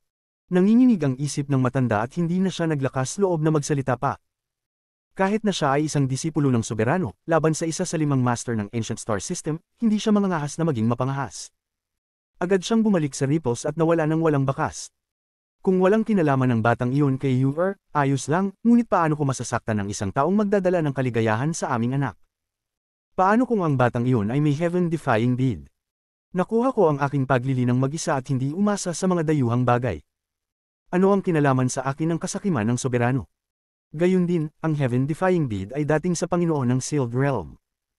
Kung hindi ko mabuksan ang selyo, maaaring hindi ito isang pagpapala, ngunit isang sakuna. Ang Panginoon ng Sealed Realm ay isang pangunahing halimbawa. Kung tungkol sa selyo, ito ay mahirap. Ang Panginoon ng Sealed Realm ang nagbukas ng siyam na Seven-Colored Realm, ngunit pagkatapos ay kinuha sila ng aking mga tao. May kapangyarihan lang ako ng isang palad na iyon, at pagkatapos noon ay kailangan kong umatras. Kahit na ang soberano ay nasa closed-door cultivation sa loob ng 10,000 taon, ang kanyang mga pukana ay tumatakbo ng napakalalim. Kapag ginawa niya akong atake, natatakot ako na baka may ibang layunin. Nang pumasok ang Sovereign sa Sealed Realm noon, nakatakas siya ng may malubhang pinsala. Ang babala na kumalat sa buong Ancient Star System ay nagpapasindak sa isang tao sa tuwing naiisip niya ito. Ang lugar kung saan nakatanim ang 7 kulay na bulaklak ay tinataka ng soberano. Bukod sa caretaker, walang ibang makakapasok dito gamit ang kanilang tunay na katawan. Para daw hindi maabala ang layunin ng Dao at manatiling walang tigil ang paglaki ng mga bulaklak, pero ano nga ba ang tunay na dahilan? At saka, hindi simple ang batang iyon. Ang kanyang kapangyarihan ay nanginginig sa langit at nagtataglay siya ng katawan ng isang maharlikang sinaunang Diyos. Ang kanyang pagkatao ay katulad ng sa akin. Sa kanyang kasalukuyang kapangyarihan ay hindi niya inaasahang nabali ang 4 na daliri ko. Sa lahat ng juniors, kahit na sa Ancient Star System, siya ay maituturing na pinakamalakas. Kung mayroon siyang sapat na oras, tiyak na maaabot niya ang Void Realms. Nasa kanya rin ang basbas at suporta ni Yuer. Nagkasala ako kay Yuer sa huling buhay niya, at sa buhay na ito hindi ko hahayaang saktan siya ng sinuman. Susuportahan ko ang taong sinusuportahan niya. Kahit ang Sovereign ay hindi ako mapipigilan. Tunungala ang lalaki sa langit na may luhang umaagos sa kanyang mukha. Ang pagod na naramdaman niya sa kanyang buhay ay nagmula sa pagkawala ng kanyang asawa at panghihinayang sa pagkamatay ng kanyang anak na babae. Kabanata 12:28. Ang pangalan ng matandang ito ay Liu Jinbiao. Pagkatapos ng isang siglong katahimikan sa dagat na ulap, malapit nang magsimula ang malaking kompetisyon sa pagitan ng lahat ng mga sangay na sekta ng rank 8 na sekta. Ang mahusay na kompetisyon ng mga sangay na sekta ng ranggo 8 sekta na nangyari tuwing 1,000 taon ay isang maligaya na kaganapan sa dagat na ulap. Ito ay hindi lamang isang ranggo 8 sekta. Lahat ng rank 8 sects ay ginawa ito ng sabay-sabay. Darating ang mga sekta ng sangay sa pangunahing sekta at dadaan sa isang bagong yugto ng pagsusulit. Ang nanalong sekta ay tatanggap ng mga gantimpala at atensyon ng pangunahing sekta. Ang mga natatanging alagad ay mananatili sa pangunahing sekta at aayusin ng pangunahing sekta.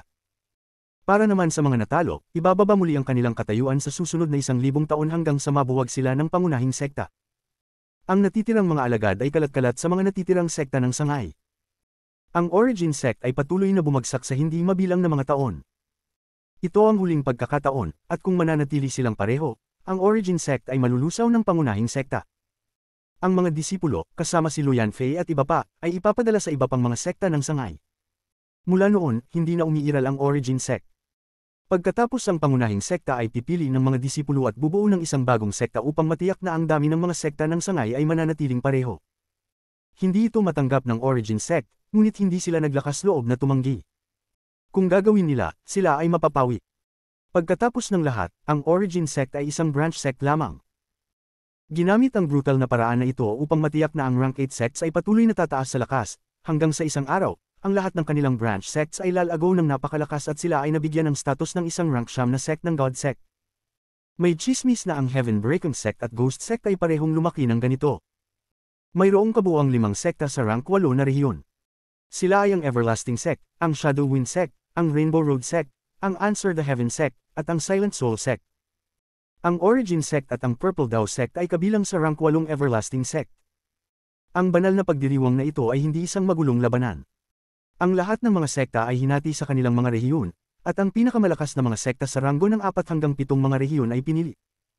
Siyempre, maaari din nilang hamunin ang mga sekta na nasa itaas nila sa ranggo, tulad ng 1,000 taon na ang nakakaraan ng hamunin ng Purple Dao Sect ang isang rank 6 na sekta. Bagamat nabigo sila, may kaluwalhatian sa kanilang pagkatalo, dahil nakuha nito ang atensyon ng rank 8 Everlasting Sect. Ang bawat solong rank 8 sects grand competition ay may miyembro ng rank 9 na sect na dadalo. Kung mayroon ng mga disipulong nagustuhan nila, sila ay direktang kukuha sa kanila. Kahit na ang rank 8 sects ay nakaramdam ng kawalan, hindi sila makatanggi. Ang maswerte at nakakalungkot ay kakaunti lang ang nakapansin sa rank 9 na sekta. Sa nakalipas na 100,000 taon, 3 tao lamang ang nakakuha ng kanilang atensyon. Pagkatapos ng kompetisyon ng bawat rank 8 sect, pipili sila ng 3 sa pinakamalakas na disipulo at magsisimula ng totoong labanan sa iba pang rank 8 sects. Napakahalaga ng labanang ito.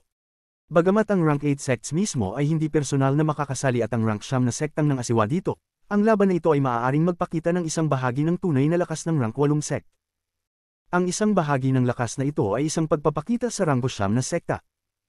Kung ang pangwakas na mananalo sa rank 8 sects ay maaaring patuloy na manalo sa loob ng 10,000 taon, magkakaroon sila ng bahagi ng mga kwalifikasyon na kailangan para makapasok sa rank 9 na rehiyon. Ang bawat solong ranggo 8 sekta ay nagsimulang maghanda para sa isang mahalagang kompetisyon ng maaga. Nakatakda na ang 3 taong pinili para sa mahalagang labanang ito. Bagamat hindi sila ibinalik sa pangunahing sekta, binigyan sila ng parehong pagtrato gaya ng mga pangunahing disipulo, at ang mga tao ng pangunahing sekta ay personal na lumabas upang turuan sila. Matapos umalis ang Heaven Breaking Sect sa rank 8 na rehiyon, may kabuuang 17 kompetisyon ang naisagawa, na may mga tagumpay at pagkatalo na kumalat sa mga sekta.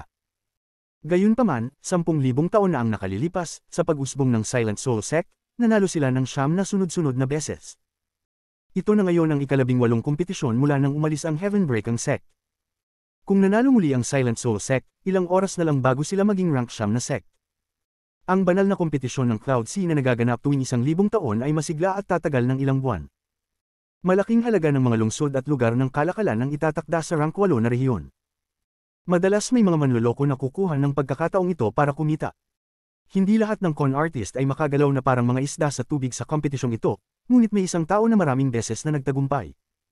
Sa bawat oras na dumating, siya ay nakakuha ng malaking benepisyo. Siya ay lumitaw tuwing 1,000 taon at niloko ang hindi mabilang na mga tao. Sa bawat pagpapakita niya, magkakaroon siya ng ibang pangalan. Ang mga sekta na dinaya ay nagmamalasakit sa mukha at hindi kailanman sasabihin ito ng malakas. Kahit palihim silang mag-imbestiga, wala silang makikita. Gayun din, maingat na pipiliin ng taong ito ang mga sekta na kanyang dadayain. Pinili niya ang mga sekta na parang Origin Sect, na malapit ng mabuwag at walang pag-asang manalo. Ang mga ganitong uri ng sekta ay lahat ay mabubuwag, kaya paano sila magdudulot ng anumang gulo para sa manloloko? Kahit may sinabihan sila at may naniwala sa kanila, sa huli ay pagtatawanan lang nila, so might as well not say it. Ang Big Dipper Sect ay isang mahinang rank 5 na rehiyon, at ang kanilang pangunahing sekta ay ang rank 8 Answer the Heaven Sect. Ang kanilang estado ay katulad ng sa Origin Sect, palaging nagtatapos sa huling lugar. Kung sila ay mabaigo muli, mahirap para sa kanila na takasan ang kapalaran na madisband. Ang kompetisyon ay mangyayari sa 1 buwan at kami ay dadalhin sa rank 8 na rehiyon. Bukod sa Big Dipper Sect ko, ang pangunahing sekta ay may 3 pang sangay dito. Ang mga lugar ng may Big Dipper Sect ay tumatagal sa bawat oras. This time, sayang, may 3 matatandang nakaupo sa bulwagan ng Big Dipper Sect. Sa sandaling ito, sila ay nakasimangot at ang kanilang mga mukha ay nagpapakita ng kawalan ng kakayahan at pagkalito kasama ang isang bakas ng ayaw. Kapag nabuwag na ang kanilang sekta, bagamat ililipat sila sa ibang branch sect, babagsak ang kanilang katayuan. Tatawa-tawa pa sila sa buong buhay nila nang walang pansinon. Ang kahihiyan ay sasamahan sila sa natitirang bahagi ng kanilang buhay. Mapait na sinabi ng isa sa matatandang lalaki, ang natitirang 3 sekta ay higit na makapangyarihan kaysa sa ating Big Dipper Sect. Wala na tayong pag-asa. Maliban na lang kung may nangyaring milagro. Kung hindi, magiging mahirap. Isang matandang lalaki ang nagpakawala ng buntong hininga at laminggalinga sa paligid. Alam niya na kapag umalis siya, malamang na hindi na siya babalik. Mahirap para sa Big Dipper Sect na takasan ng kapalaran na mabuwag. Tahimik na nagmumuni-muni silang 3 nang mapuno ng mapang-ipong aura ang silid. Sa sandaling ito, isang matalim na alulong ang lumitaw sa pagitan ng langit at lupa. Ang dagandong na ito ay agad na naging dahilan ng pag-angat ng ulo nilang 3. Isang piraso ng jade ang nabasag sa protective barrier ng kontinente at sa bubong ng gusali. Bumaba ito mula sa itaas at dumating sa gitna nilang 3. Isang napakalakas na aura ang biglang kumalat mula sa jade at napuno ang bulwagan. Kumalat ito sa buong Big Dipper Sect na naging dahilan ng panginginig ng buong sekta. Bago ang aura na ito, ang mga ekspresyon ng 3 matanda ay lubos na nagbago. Isa-isa silang tumayo habang nakatitig sa jade, nanginginig ang isipan. Bumangon ng takot sa kanilang mga puso nang ang malakas na aura na ito ay nagparamdam sa kanila ng kapangyarihan ng isang Nirvana Shatterer spell. Kasabay nito, isang mayabang na boses ang nagmula sa jade at umalingaw sa loob ng bulwagan. Zhu Yunming, ipinanganak sa kontinente ng Heavenly Sea. Nagsimula kang magkultibo sa edad na 7 nang pumasok ka sa Big Dipper Sect. 200 taon upang maabot ang yugto ng Core Formation at higit sa 600 taon upang maabot ang yugto ng Nascent Soul. Ngayon ay nilinang mo ang libu-libong taon upang maabot ang maagang yugto ng Nirvana Scryer at ikaw ang Sect Master ng Big Dipper Sect. Si Luo Konggang, ipinanganak sa kontinente ng Heavenly Sea. Ang iyong ama ay si Luo Haitao. Gumamit ka ng maraming Pildores upang mapataas ang iyong antas ng paglilinang sa pamamagitan ng puwersa at tumigil sa maagang yugto ng Nirvana Scryer. Zhou Chen, hindi ka ipinanganak sa kontinente ng Heavenly Sea, kundi sa kontinente ng Zhouwu. Sumali ka sa Big Dipper Sect sa kalagitnaan. Ngayon ay na-stock ka na sa corporeal young stage sa loob ng 735 taon. Nagsalita ba ang matandang ito ng isang kasinungalingan? Tama lahat ng sinabi ng senior. Senior ba? Laking gulat ng 3. Ang lahat ng sinabi ng boses na ito ay detalyado, at ang ilan sa mga bagay ay kahit na mga bagay na nakalimutan na nila, ngunit alam na alam ng tao. Gayun din, ang Nirvana Shatterer aura ay nagulat sa kanila at halos mawalan sila ng talino. Ang pangalan ng matandang ito ay Liu Jinbiao. Pangalan ng Dao, Master Golden Tiger. Naging seryoso ang mga ekspresyon nila. Kahit na hindi pa nila narinig ang pangalang ito, isang jade lang mula sa kanya ang naglalaman ng aura ng isang Nirvana Shatterer cultivator. Alam din ng taong ito ang lahat ng tungkol sa kanila, kaya mas lalo nilang ginagalang siya. Huminga ng malalim si Zhu Yunming habang pinipigilan ang pagkabigla sa kanyang isipan at nagtanong, pumunta rito si Senior. Isang malaking sakuna ang dumating sa iyo, at hindi mo man lang alam. 3 araw na ang nakararaan, may lumapit sa akin na may balak magbayad ng 60,000 origin crystals para kitilin ko ang buhay ninyong tatlo. Pagkatapos nito, nagbago ang kanilang mga ekspresyon. Gayunpaman, wala akong away sa iyong Big Dipper sect. Bagamat kailangan ko ang mga pinagmulang kristal para sa alchemy, pakiramdam ko ay nag-aatubili akong gawin ang ganoong bagay. Gayunpaman, kung walang pagpipilian, maaari ko lamang kunin ang iyong buhay. Ang boses ay unti-unting naging madilim at sumanib sa Nirvana Shatterer aura mula sa Jade. Dahilan nito na agad na namutla silang tatlo. Senior. Siyempre, hindi ito ang aking kalooban. Kung makakapaglabas kayong tatlo ng 60,000 origin crystals o katumbas nito, hindi ko lang kayong tatlo ang papatayin, tutulungan din kitang maalis ang panganib na matuno ang inyong Big Dipper sect. 60,000 origin crystals. Nanginginig silang tatlo at napuno ng gulat. Bagamat may mga pagdududa sila, ang aura ng Nirvana Shatterer at ang mga detalye tungkol sa kanilang personal na buhay ay naging hindi gaanong mahalaga. Wala kaming ganoon aming mga kristal na pinagmulan. Ang oras ng matandang ito ay limitado. Bibigyan lang kita ng 15 minuto para isaalang-alang. Kung tatanggi ka, kailangang pumatay ang matandang ito. Kung wala kang mga kristal na pinagmulan, maaari mo akong bigyan ng katumbas ng halaga. Habang si Liu Jinbiao ay nagpapakita ng kanyang mga spell, mayroong isang ligaw na kontinente sa loob ng rank 5 na rehiyon. Nagkaroon ng malakas na putok sa loob nito, na parabang isang malakas na impact ang nanggaling sa ilalim ng lupa. Hindi mabilang na mga bitik ang lumitaw at isang puting buhok ang lumabas mula sa ibaba. Nahulog si Wang Lin. Mapatla ang mukha niya at umubos siya ng subaw ng dugo. Gayunpaman, ang kanyang divine sense ay agad na kumalat at nakalok sa siwang sa ilalim ng ligaw na kontinente na humantong sa 7-colored realm. Ang lamat na ito ay hindi na 7 kulay. Habang pinagmamasdan ng divine sense ni Wang Lin ang crack, mabilis itong bumagsak at nawala. Nang makita ito, si Wang Lin ay napuno ng kawalan ng katiyakan bago ang kanyang tingin ay nahulog sa jade bracelet. Ang bracelet ay hindi na nagbigay ng asul na kinang. Naging emerald green na naman. Pagkaraan ng mahabang panahon, itinaas ni Wang Lin ang kanyang ulo habang nakatingin sa cloud si star system at bumulong, bumalik ako. Kabanata 1229. Target, Wind Celestial Realm. Ang pagbabalik ni Wang Lin ay hindi nagdulot ng anumang kaguluhan. Ang mahusay na kompetisyon ay nagaganap sa rank 8 na rehiyon, kaya walang nakakaalam ng kanyang pag-iral. Kung tutusin, halos hindi siya kilala sa Cloud Sea. Kahit na walang festival sa rank 8 na rehiyon, walang makakaalam na bumalik si Wang Lin. Walang nakakaalam na ang kanyang katanyagan sa dagat na ulap ay magsisimula na. Matapos bawiin ang kanyang tingin, umupo si Wang Lin. Ang ligaw na kontinenteng ito ay talagang wala sa daan, kaya kakaunti ang mga tao ang pupunta dito. Nahulaan ni Wang Lin na dahil sa pagsisimula ng kompetisyon sa pangunahing sekta, mas kakaunting tao ang darating. Habang nagmumuni-muni, naalala ni Wang Lin ang lahat ng nangyari sa 7-colored realm at nakaramdam ng panghihinayang. 7 tao ang pumunta at ako lang ang bumalik. Noong pumunta ako, nasa unang bahagi pa lang ako ng Nirvana Cleanser, at ngayon. Bagamat mukhang pagod si Wang Lin, nagniningning ang kanyang mga mata at bumulong siya, kalahating hakbang na ako sa yugto ng Nirvana Shatterer. Lahat ng naranasan ni Wang Lin sa 7-colored realm ay isa-isang lumabas sa kanyang isipan. Ang kalansay ni Zhang Xingye, ang kuweba ni Simamo, ang ikatlong paggising ng Vermilion Bird, hinihigop ang liwanag mula sa Outer Realm, the Lost Ones, the Enlightened Ones, ang Dao Scripture na hindi niya alam kung ito ay totoo o peke, halos matagpuan niya ang lihim ng All-Seer, nakita niya ang imitasyon ng Bid the One Defy, at ang tinutularan niya ang Bid the One Defy. Nakalaban niya si Master Ashen Pine at natamaan ng 7 kulay na pako. Nilabanan niya ang maputing buhok na matanda at kinain niya ang prutas ng Dao. Ang Heaven-Defying Bid ay na-activate at malubhang nasugatan ng tagapag-alaga ng bulaklak. Ang pinakamahalaga, tumaas ang kanyang cultivation level at ang Mosquito Beast ay dumaan sa metamorphosis. Nakuha niya ang time restriction at ang 2 espada na nasaksak sa misteryosong USA ay nananatili. Lahat ng ito ay nagpa-excite kay Wang Lin. Mabilis na lumipas ang 100 taon, at ang pagkakaiba ng yugtong ito ng panahon ay parang langit at lupa. Madalas na nagbabago ang mga bagay, at palaging may mga pakinabang at talo. Sa labanan laban kay Master Ashen Pine, ang bakal na espada na kasama ko sa loob ng maraming taon ay gumuho. Sa labanan laban sa Blue Dream Daw Master, bumagsak ang kristal na espada, bumagsak ang battle axe, at maging ang sinaunang God Furnace ko ay gumuho. Higit sa lahat, nabasag ang malabo kong pang-anim na bituin. Napabuntong hininga si Wang Lin at bumantong hininga, mabuti na lang, nandoon pa rin ang bituin gawa sa batas. Bagamat gumuho ang malabo na ika-anim na bituin, hanggat dumaan ang katawan ko sa ikalawang pagsubok, maaari itong maibalik, o kung may iba pang pagkakataon. Pagkatapos ng lahat, naabot ko na ang antas na iyon dati, at ang pagbawi ay magiging mas madali kaysa sa pag-akyat. Nagliwanag ang mga mata ni Wang Lin at maingat niyang sinukat kung ano ang natamo at nawala sa kanya.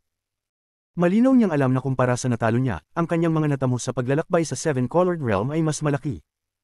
Kumaway ang kanang kamay niya sa kawalan at bumukas ang storage space niya. Dalawang namamatay na kaluluwang pinanggalingan ang lumipad palabas.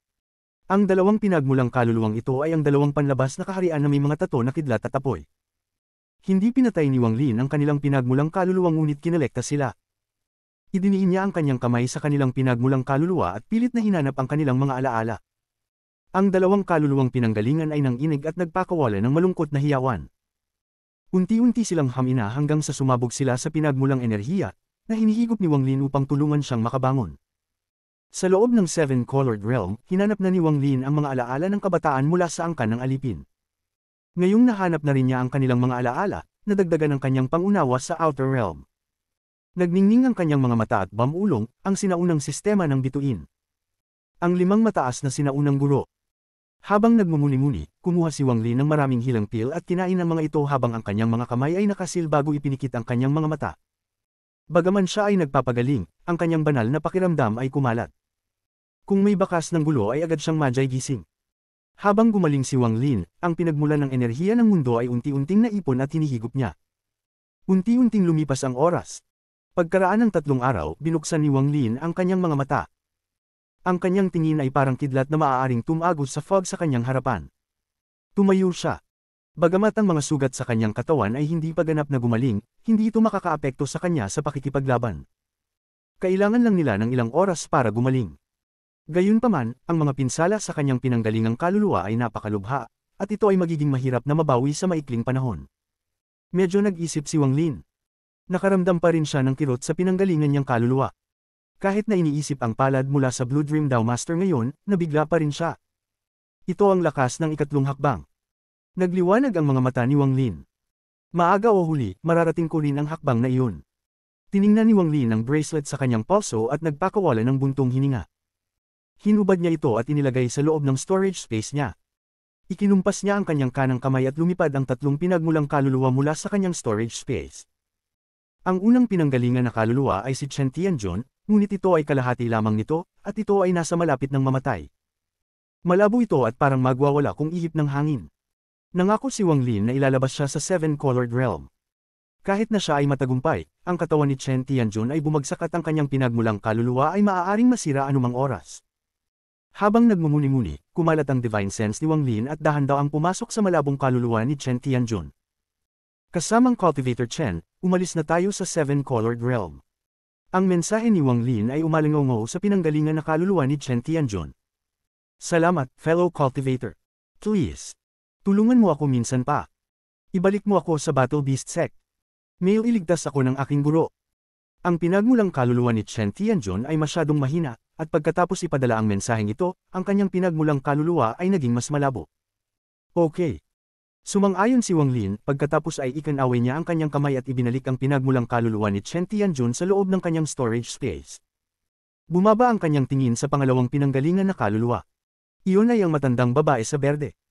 Nakapikit ang kanyang mga mata sa sandaling iyon, at bagamat malabo ang pinanggalingan niyang kaluluwa, wala itong nakitang senyales ng pagbagsak. Malayo siya sa estado ni Chen Tianjun. Mayroon ding selyo ni Wang Lin sa kanyang pinagmulang kaluluwa. Ang kanang kamay ni Wang Lin ay bumuo ng selyo at itinuro ang pinanggalingan na kaluluwa ng matandang babae. Matapos mailabas ang selyo, binuksan niya ang kanyang mga mata at tumingin sa paligid. Pagkatapos ay tahimik siyang tumingin kay Wang Lin. Kahit na ang kanyang pinagmulang kaluluwa ay hindi malubhang nasugatan, ang kanyang paraan ng paglilinang ay nasira. Ang kanyang cultivation level ay bumagsak ng husto at siya ay nasa unang bahagi pa lamang ng Nirvana Cleanser. Hindi rin nagsalita si Wang Lin habang malamig niyang tinitigan ang pinagmulang kaluluwa ng matandang babae. Ang paligid ay ganap na tahimik, at ang katahimikang ito ay bumuo ng isang hindi nakikitang presyon na bumabalot sa pinagmulang kaluluwa ng matandang babae. Nagpakita siya ng mapait na ekspresyon at bamulong, "Kakultivar Lu, handa akong ailay ang aking paghihigpit sa buhay at kamatayan kapalit ng aking buhay. Kung hindi ka maniniwala sa akin, maaari mong hanapin ang aking kaluluwa, ngunit hinihiling ko sa kakultivator na hayaan akong umalis ng buhay." Pagkatapos ng lahat, walang anumang matinding sama ng loob sa pagitan natin, siya ay taos-puso at sa totoo lang ay walang pusong hanapin si Wang Lin para sa paghihiganti. Noong una ay inakala niyang ganap na niyang nakita ang lakas ni Wang Lin, ngunit hindi niya inaasahan na makakaligtas siya sa pag-atake ng isang cultivator na mas mataas sa kanila. Ang puntong ito ay nagpang-inig sa kanyang isipan at napuno ng takot, kaya umaasa na lamang siyang mabuhay. Ang Seven-Colored Realm ay parang isang bangungot sa kanya. Tiningnan ni Wang Lin ang pinagmulang kaluluwa ng matandang babae, at pagkaraan ng mahabang panahon, ipinatong niya ang kanang kamay sa ulo nito. Ang kanyang banal na pakiramdam ay dumaan sa kanya. Nanginginig siya habang hinahanap ni Wang Lin ang kanyang mga alaala at natagpuan ng life and death restriction. Ilang sandali pa, itinaas ni Wang Lin ang kanyang kanang kamay at isang bugzo ng hangin ang nagtulak sa pinanggalingan na kaluluwa ng matandang babae mula sa ligaw na kontinente at papunta sa mga bituin. Hanggang sa nasa 10,000 kilometro ang layo niya ay nawala ang hangin. Lalong namangha ang matandang babae habang nakayuko sa direksyon ni Wang Lin at umalis. Ang huling pinanggalingan na kaluluwa ay ang Master Cloud Soul. Dahil tinanggap ni Wang Lin ang taong ito bilang isang alipin, hindi niya ito tretuhin ng masama. Gayunpaman, hindi ngayon ang oras para tulungan siyang gumaling. Ikinaway ni Wang Lin ang kanyang manggas at ibinalik ang pinagmulang kaluluwa ni Master Cloud Soul sa loob ng kanyang storage space. Medyo nag-isip si Wang Lin bago kumuha ng imitasyong heaven-defying bead mula sa kanyang storage space. Inilabas niya ang isa sa kanila at pumasok ang kanyang banal na sentido. Gaya ng inaasahan ni Wang Lin, sa sandaling umalis ang butil sa Seven-Colored Realm, wala na itong silbi. Sayang. Kumunat ang noo ni Wang Lin at itatabi na sana ito nang may pumasok sa isip niya. Matapos mag-isip ng mabuti, pumasok ang banal na pakiramdam ni Wang Lin sa 18 Hell Celestial Silang Stamp. Natagpuan niya ang kaluluwa ng All-Seer at pinagsama ito. Nagbago ang aura ni Wang Lin. Para siyang naging All-Seer. Kalmado ang kanyang mga mata at may bakas ng 7 kulay na liwanag sa mga ito. Maging ang kanyang katawan ay nagbigay ng 7 kulay na liwanag. Hinawakan niya ang imitasyong heaven-defying bead sa kanyang kamay at pinasok iyon ng kanyang isip. Ang butil ay naglabas ng 7 kulay na glow at nagpakita ng mga palatandaan ng pag-activate. Malinaw na naramdaman ni Wang Lin na hanggat gusto niya, lilito ang selyadong spell ng Defying One. Ang pagtuklas na ito ay isang magandang sorpresa para kay Wang Lin. Huminga siya ng malalim at ikinalat ang kanyang pagsasanib sa kaluluwa ng All-Seer. Agad na nawala ang liwanag mula sa butil at bumalik sa normal. Matapos tanggalin ang jade, nagtiwala si Wang Lin. Kahit na siya ay malubhang nasugatan, ang mga kwintas na ito ay magbibigay sa kanya ng malaking halaga ng proteksyon bago siya ganap na gumaling.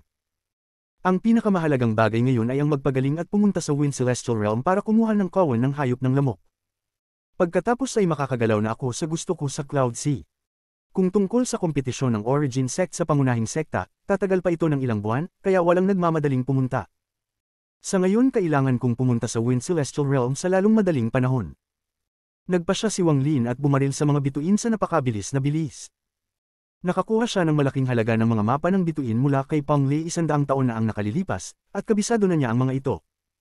Ngayon siya ay gumalaw na parang bulalakaw sa fog. Ang lugar na ito ay nasa hangganan na ng rank 6 na rehiyon. Mabilis na lumipad si Wang Lin sa fog at pumasok sa rank 6 na rehiyon. Lumipad siya patungo sa kailaliman ayon sa mapa ng bituin. Mabilis siyang lumipad patungo sa Wind Celestial Realm sa loob ng rank 8 na rehiyon. Bagamat nasugatan ng pinanggalingan niyang kaluluwa, hindi man lang siya nagpabagal. Pagkatapos niyang gamitin ang Speed Talismans, ang bilis niya ay halos kapantay ng unang Heaven's Blight Old Monsters. Sa daan, hindi mabilang na mga cultivator ang nakapansin sa kanya, at lahat sila ay nagulat. Wala sa kanila ang nang-ahas na pigilan siya. Ang bilis naman. Sino ang taong iyon? Sa rank 6 na rehiyon, lumilipad ang isang grupo ng higit sa 10 cultivator at naramdaman na lamang nila ang hamog bago sila dumagundong ng marahas. Isang aura ang biglang dumaan sa kanila sa hindi kapani-paniwalang bilis. Hanggang sa malayo na ang figurang ito ay naabutan ng sonic boom. Ang taong ito ay halatang lumampas sa bilis ng tunog. Malaki ang pagbabago sa mga ekspresyon ng mga taong ito. Nagkatinginan sila at nakita nilang lahat ang gulat sa mga mata ng isa't isa. Kahit si teacher hindi makakaabot ng ganyang bilis. Kung walang kayamanan, kung gayon kailangan siyang maging isang peak Nirvana Shatterer o kahit isang bihirang matandang monster na Heaven's Blight. Kabanata 1230. Malakas. Habang lumilipad si Wang Lin ng napakabilis, nahati ang fog sa kanyang harapan na parang tinutusok ng espada. Lumipad siya sa ulap sa isang iglap. Ayon sa pangunawa ni Wang Lin, ang rank 7 na rehiyon ay selyado na para maiwasang makapasok ang mga tagalabas. Dapat mayroong isang defensive line sa paligid ng rank 7 na rehiyon na may mga cultivator na bumubuo ng isang perimeter. Ito ay ganap na naiiba mula sa ranggo 6 na rehiyon. Mabilis na lumipad si Wang Lin sa rank 6 na rehiyon, tumagos sa fog. Habang lumilipad siya, dumaan siya sa maraming lumulutang na kontinente. Napakabilis niya kaya nagdulot siya ng malaking halaga ng hamog. Nakuha nito ang atensyon ng lahat ng mga lumang halimaw sa rank 6 na rehiyon, ngunit matapos makita ang bilis ni Wang Lin, lahat sila ay nagulat. Agad silang umatras at hindi nang ahas na pigilan si Wang Lin. Pinayagan nila siyang dumaan sa lugar. Sa mundo ng paglilinang, ang antas ng paglilinang ay lahat, at ang malakas ay igagalang. Sa sandaling ito, ang bilis ni Wang Lin ay sapat na patunay ng kanyang lakas. Masyadong mabilis ang kanyang bilis para malok siya ng mga tao, kaya mahirap makita ang kanyang cultivation level. Mas gugustuhin ng mga tao na magkaroon ng mas kaunting problema kaysa sa higit pa, kaya hindi nila siya pinansin. Kung may ibang mga ngahas na lumipad sa rank 6 na rehiyon tulad nito, nang hindi lumibot sa lahat ng kontinente, tiyak na mahaharang sila at mag-aalala pa sa kanilang buhay. Kahit nasa bilis ni Wang Lin, magtatagal ang kanyang pagpunta mula sa rank 5 hanggang rank 8 na rehiyon. Kung kailangan niyang maglibot sa lahat ng iba't ibang sekta, mas maaantala siya nito. Kaya, nagpasya siyang maging mayabang kahit minsan. Walang sekta o kontinente ang magpapaliko sa kanya. Walang mga cultivator na nang ahas na humadlang sa kanya, ngunit sinundan siya ng ilan sa matandang halimaw. Bagamat hindi nila maihahambing ang bilis ni Wang Lin, sumunod sila. Gusto nilang malaman kung bakit napunta sa rank 6 na rehiyon ng napakalakas na cultivator. Matapos lumipad sa rank 6 na rehiyon sa loob ng halos 10 araw, nalampasan ni Wang Lin ang maraming kontinente at sekta habang papalapit siya sa hangganan ng rank 7 na rehiyon. Kakaunti lang ang mga cultivator sa paligid. Tiningnan ni Wang Lin ang rank 7 na rehiyon. Nagkaroon ng makamulto na liwanag na bumuo ng isang higanting pormasayon na pumihil sa pagpasok ng mga cultivator. Maliban na lang kung may token ng isa na binabaliwala kung makakalusot man sila o hindi sa formation, ang mga cultivator ng rank 7 sect na inilagay dito bilang mga gwardya ay aatake sa sandaling sinubukan nilang pumasok. Ang ekspresyon ni Wang Lin ay neutral. Natural na wala siyang token, ngunit sa halip na bumagal, lumipad pa siya ng mas mabilis patungo sa formation na nagpoprotekta sa rank 7 na rehiyon. 12 ng matandang halimaw mula sa rank 6 na sekta ang sumusunod sa likuran niya. Bagamat hindi nila kayang makipagsabayan kay Wang Lin, ramdam nila ang mga pagbabago sa hinaharap. Nakaramdam sila ng kakaiba nang pumasok si Wang Lin sa hangganan ng rank 6 at 7 na rehiyon, ngunit hindi nagtagal ay naunawaan na nila. Ito ay malinaw na isang matandang halimaw na gustong bumalik sa kanyang rehiyon. Bagamat kakaiba na hindi niya ginamit ang mga transfer array na itinakda ng mga nakatataas na sekta, hindi nila ito masyadong inisip. Pero, aalis na sana sila, bigla silang lumingon at diretsyong nakatingin sa harapan. Naramdaman nilang lahat na ang taong naniningil ng kanilang mga sekta ay hindi bumagal sa labas ng formation sa paligid ng rank 7 na rehiyon at sa halip ay nagsimulang gumalaw ng mas mabilis. Ang mga matandang halimaw na ito ay lahat ay matatalino, kaya't napagtanto nila na ang taong ito ay walang tanda at nagpas siyang pumasok. Ang pagtuklas na ito ay agad na nagpasigla sa kanila, at ang gayong pananabik ay isang bagay na hindi nila mapapalampas. Parang hindi ko siya sinundan for all these days for nothing. Makakakita ako ng isang taong sumisira sa formation. Napakatagal na panahon na mula nang may nang ahas na pukawin ang lakas ng rank 7 na rehiyon, lalo na ang paglusob sa pormasyong ito. Nanatiling neutral ang ekspresyon ni Wang Lin habang pabilis ng pabilis ang paglipad niya patungo sa formation. Mula sa malayo, makikita mo ang isang meteor na gumagalaw sa hindi maisip na bilis patungo sa formation. Nang magsara ang mga cultivator mula sa rank 7 sect, nakita nila ito. Ngunit sa sandaling ito, si Wang Lin ay bumagsak sa pormasayon. Isang malakas na dagandong ang umalingaw sa mga bituin, at napaatras ang fog ng bituin. Ang higanting pormasayon ay kumikislap ng marahas at umalingaw ang mga basag na tunog. Sa isang iglap, nagkaroon ng malakas na putok ng hindi mabilang na mga bitik ang lumitaw sa pormasayon at kumakalat na parang baliw. Sa isang kisap mata, ang pormasayon ay tila natatakpan ng mga sapot ng gagamba hanggang sa tuluyang bumagsak sa hindi mabilang na mga pira-piraso na nagkalat dahil sa lakas ng impact. Ang figure ni Wang Lin ay hindi huminto kahit isang sandali. Pagkatapos niyang masira ang pormasayon, sinisingil niya ito. Lumipad siya sa tabi ng mga cultivator na nagbabantay sa pormasayon, at ang kanyang momentum ay naging sanhi ng hindi nila malay na umatras. Nakatingin lang sila nang walang magawa habang umalis si Wang Lin, at wala ni isa sa kanila ang nang-ahas na magsalita. Ang mga lumang halimaw mula sa rank 6 na rehiyon ay nagulat lahat. Bagamat handa sila, nang makita nila ito, nagulat pa rin sila. Sa pagtingin sa mahinang liwanag ng sirang pormasayon, ang mga matandang halimaw na ito ay nagsimulang tumawa. Lahat sila ay makapangyarihang mga cultivator na walang gaanong mabuting kalooban patungo sa rank 7 na rehiyon, at nakita nilang nakakasira ng paningin ang pormasayon na ito. Ngayong may nakabasag nito, natural na silang tumawa. Gayunpaman, sa parehong oras, naging maingat sila at nagsimulang hulaan ang pagkakakilanlan ng taong ito. Ang taong ito ay dapat nasa Heaven's Blight stage, o kung hindi, walang paraan na masira niya ang pormasayon na iyon ng ganoon kadali. Wala itong kinalaman sa akin. Tingnan natin kung paano haharapin ito ng rank 7 sects. Interesting. Ang matandang halimaw na iyon ay dapat magkaroon ng isang kakaibang personalidad. Sa halip na gamitin ng mga transfer array, nagpasya siyang sirain ang formation. Malinaw na hindi niya itinuturing na banta ang ranggo 7 na rehiyon. Matapos makapasok sa rank 7 na rehiyon, si Wang Lin ay nagsimulang kumilos ng mas mabilis. Kailangan lang niyang tumawid sa rank 7 region para makapasok sa rank 8 region. Naroon ang Wind Celestial Realm. Gayunpaman, mayroong higit na makapangyarihang mga cultivator sa ranggo 7 na rehiyon kaysa sa ranggo 6 na rehiyon. Matapos lumipad si Wang Lin sa isang kontinente, 4 na Nirvana Shatterer na Divine Sense ang agad na lumabas at bumuo ng blockade para pigilan si Wang Lin. Sinong cultivator ang lumabag sa lupain ng aking sekta at gustong umalis ng ganito? Isang banal na pandama na mensahe ang umalingaw mula sa 4 na banal na pandama. Bagamat hindi pa ganap na gumaling ang mga sugat ni Wang Lin, imposibleng pigilan siya sa pamamagitan lamang ng 4 na Nirvana Shatterer cultivator.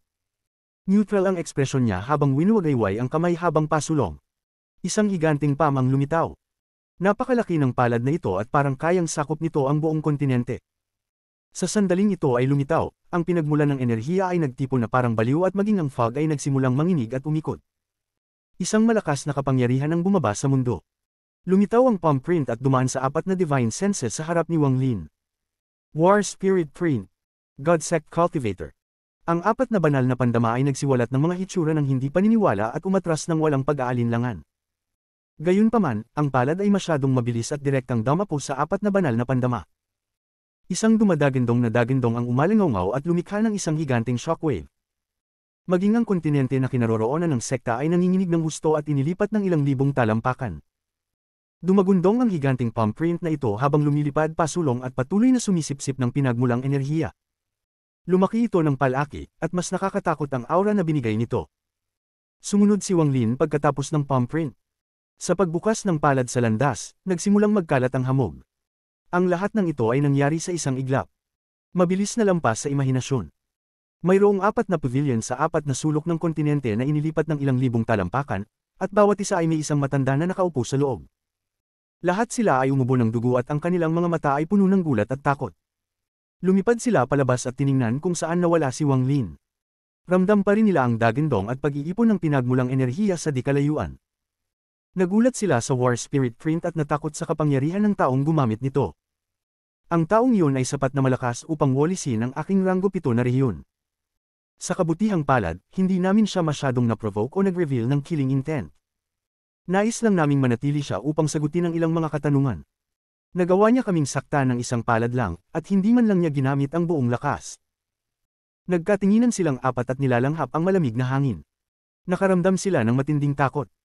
Sa pagbubukas ng War Spirit Print sa landas, umalangaw ang isang dumadagindong na dagindong. Ang walang katapusang halaga ng pinagmulang enerhiya ay sinipsip na nagpalaki sa palad.